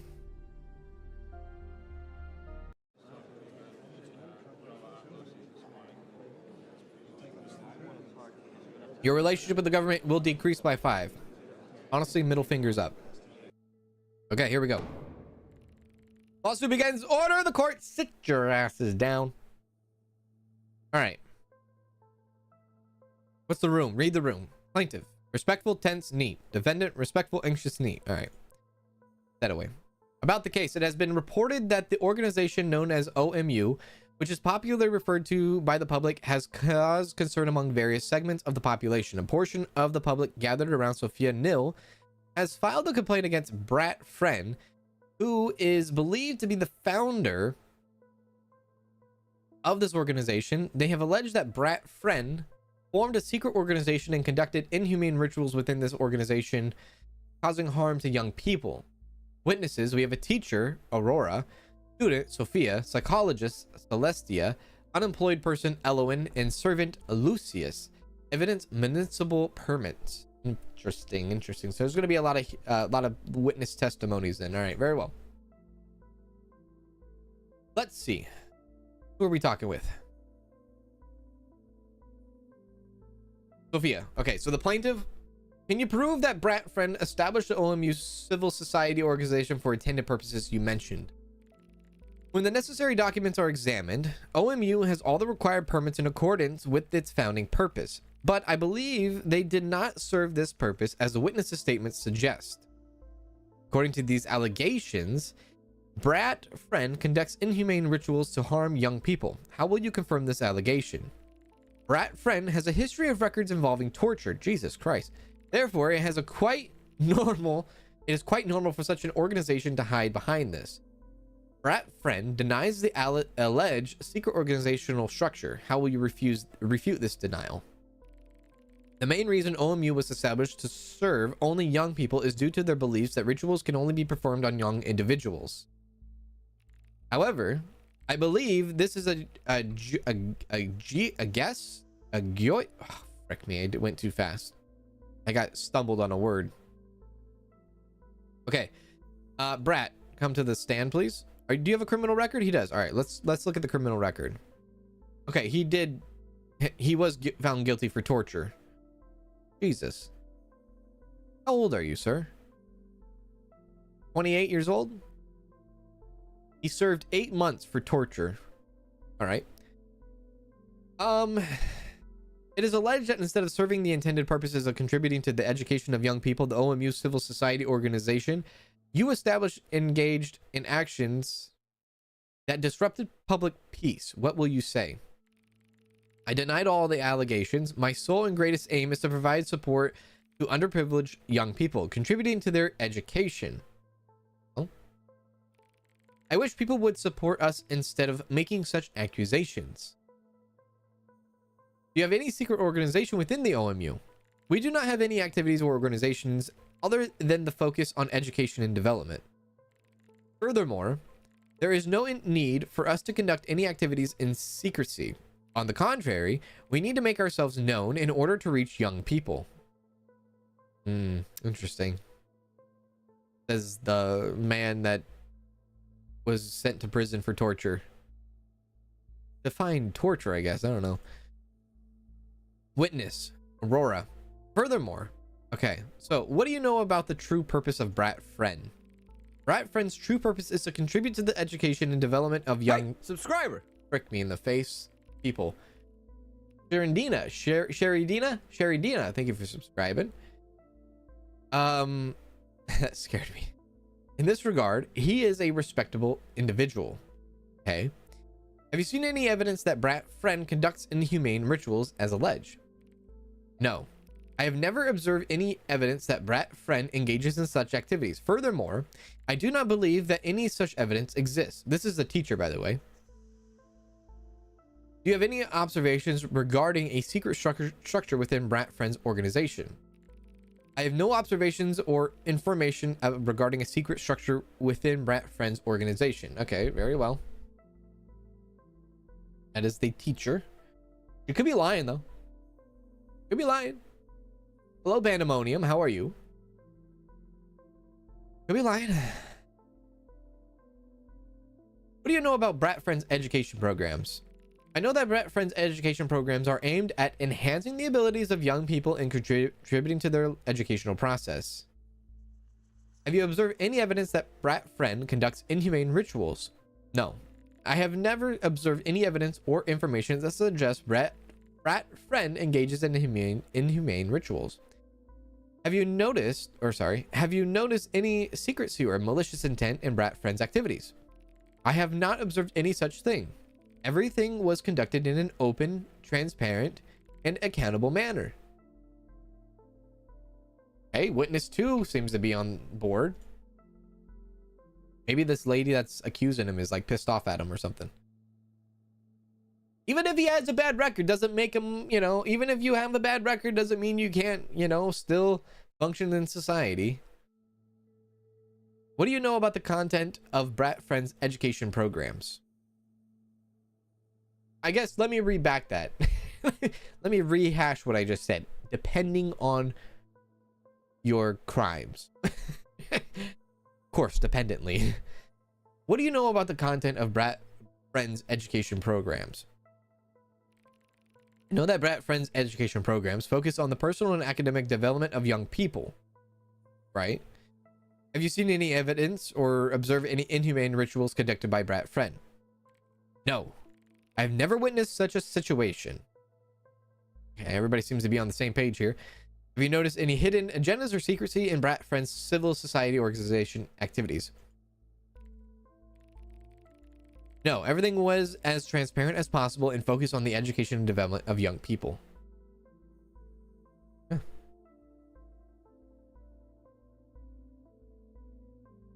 Very well. Okay. Next witness. So far, everybody seems to be saying the same thing. Have you witnessed any inhumane rituals during Brat Friend's activities? Says the woman in the crop top. No, I have never witnessed such a situation. This is the unemployed person. What do you know about Brat Friend's education programs for young people? I know that Brat Friend's education programs aim to enhance the personal development, leadership skills, and vocational abilities of young people. Have you noticed any secrecy or malicious intent from the activities? No, I do not believe that there was any such thing, and I have no observations to support such claims. So far, Brat is winning. Yeah. Last witness. Lucius. Watch, he's going to throw a wrench into this, or she's going to throw a wrench into this. Another crop top. Have you attended Brat Friend's education programs? Yes. I have attended his education programs. These programs offer content aimed at enhancing the leadership abilities of young people. Have you seen any evidence or observed any inhumane rituals? No. I have never observed such a situation, and there is no evidence to support it. Yeah, try to say guilty on this one, Susie. That's what I'm feeling. Have you noticed any secrecy or malicious intent? No. All activities were solely focused on the education and development of young people. Guilty! All right. I mean, everybody seems to say the same thing. Let's see here. Evidence, I guess. Police report. Municipal permits. This is all just permits. Permission has been granted for the establishment of the civil society organization named OMU to conduct educational activities through a decision of the municipal council. It's legal. I think innocent. It could be all brainwashed. That's true. That's true. They could all be brainwashed. Shit. But no evidence is pointing towards guilty. It could be a cult, but there's no evidence, right?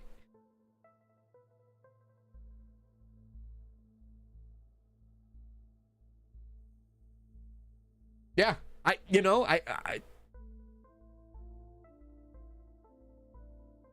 there's nothing. You're innocent. Sorry. I mean, not sorry. That's good. DA's opinion, the case has a significant impact on the public, so we should be very careful. The public wants him to go to prison. Is that right? But I will upheld the law here.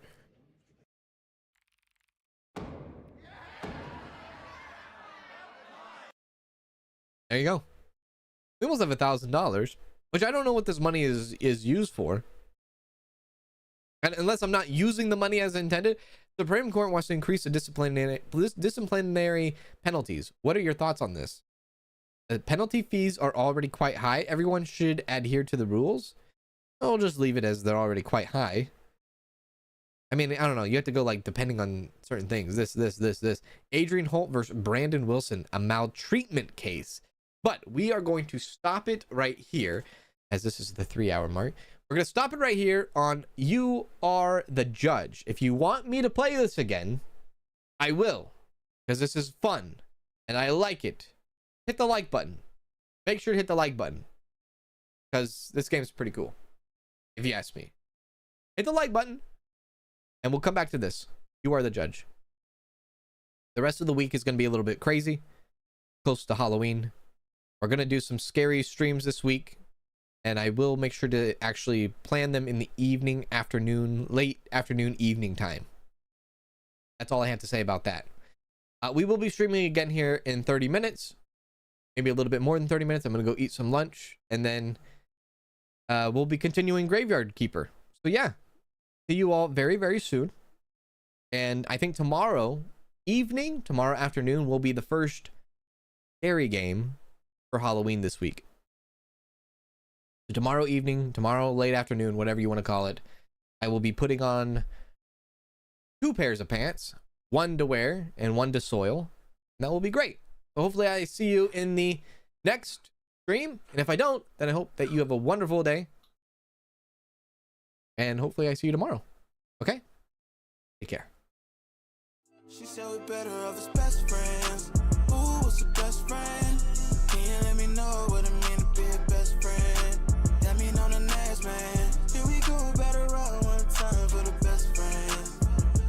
Best friends, one time for the best. Best friends, think we better off as. She think we better off as besties. I can tell her it's a different when we text it.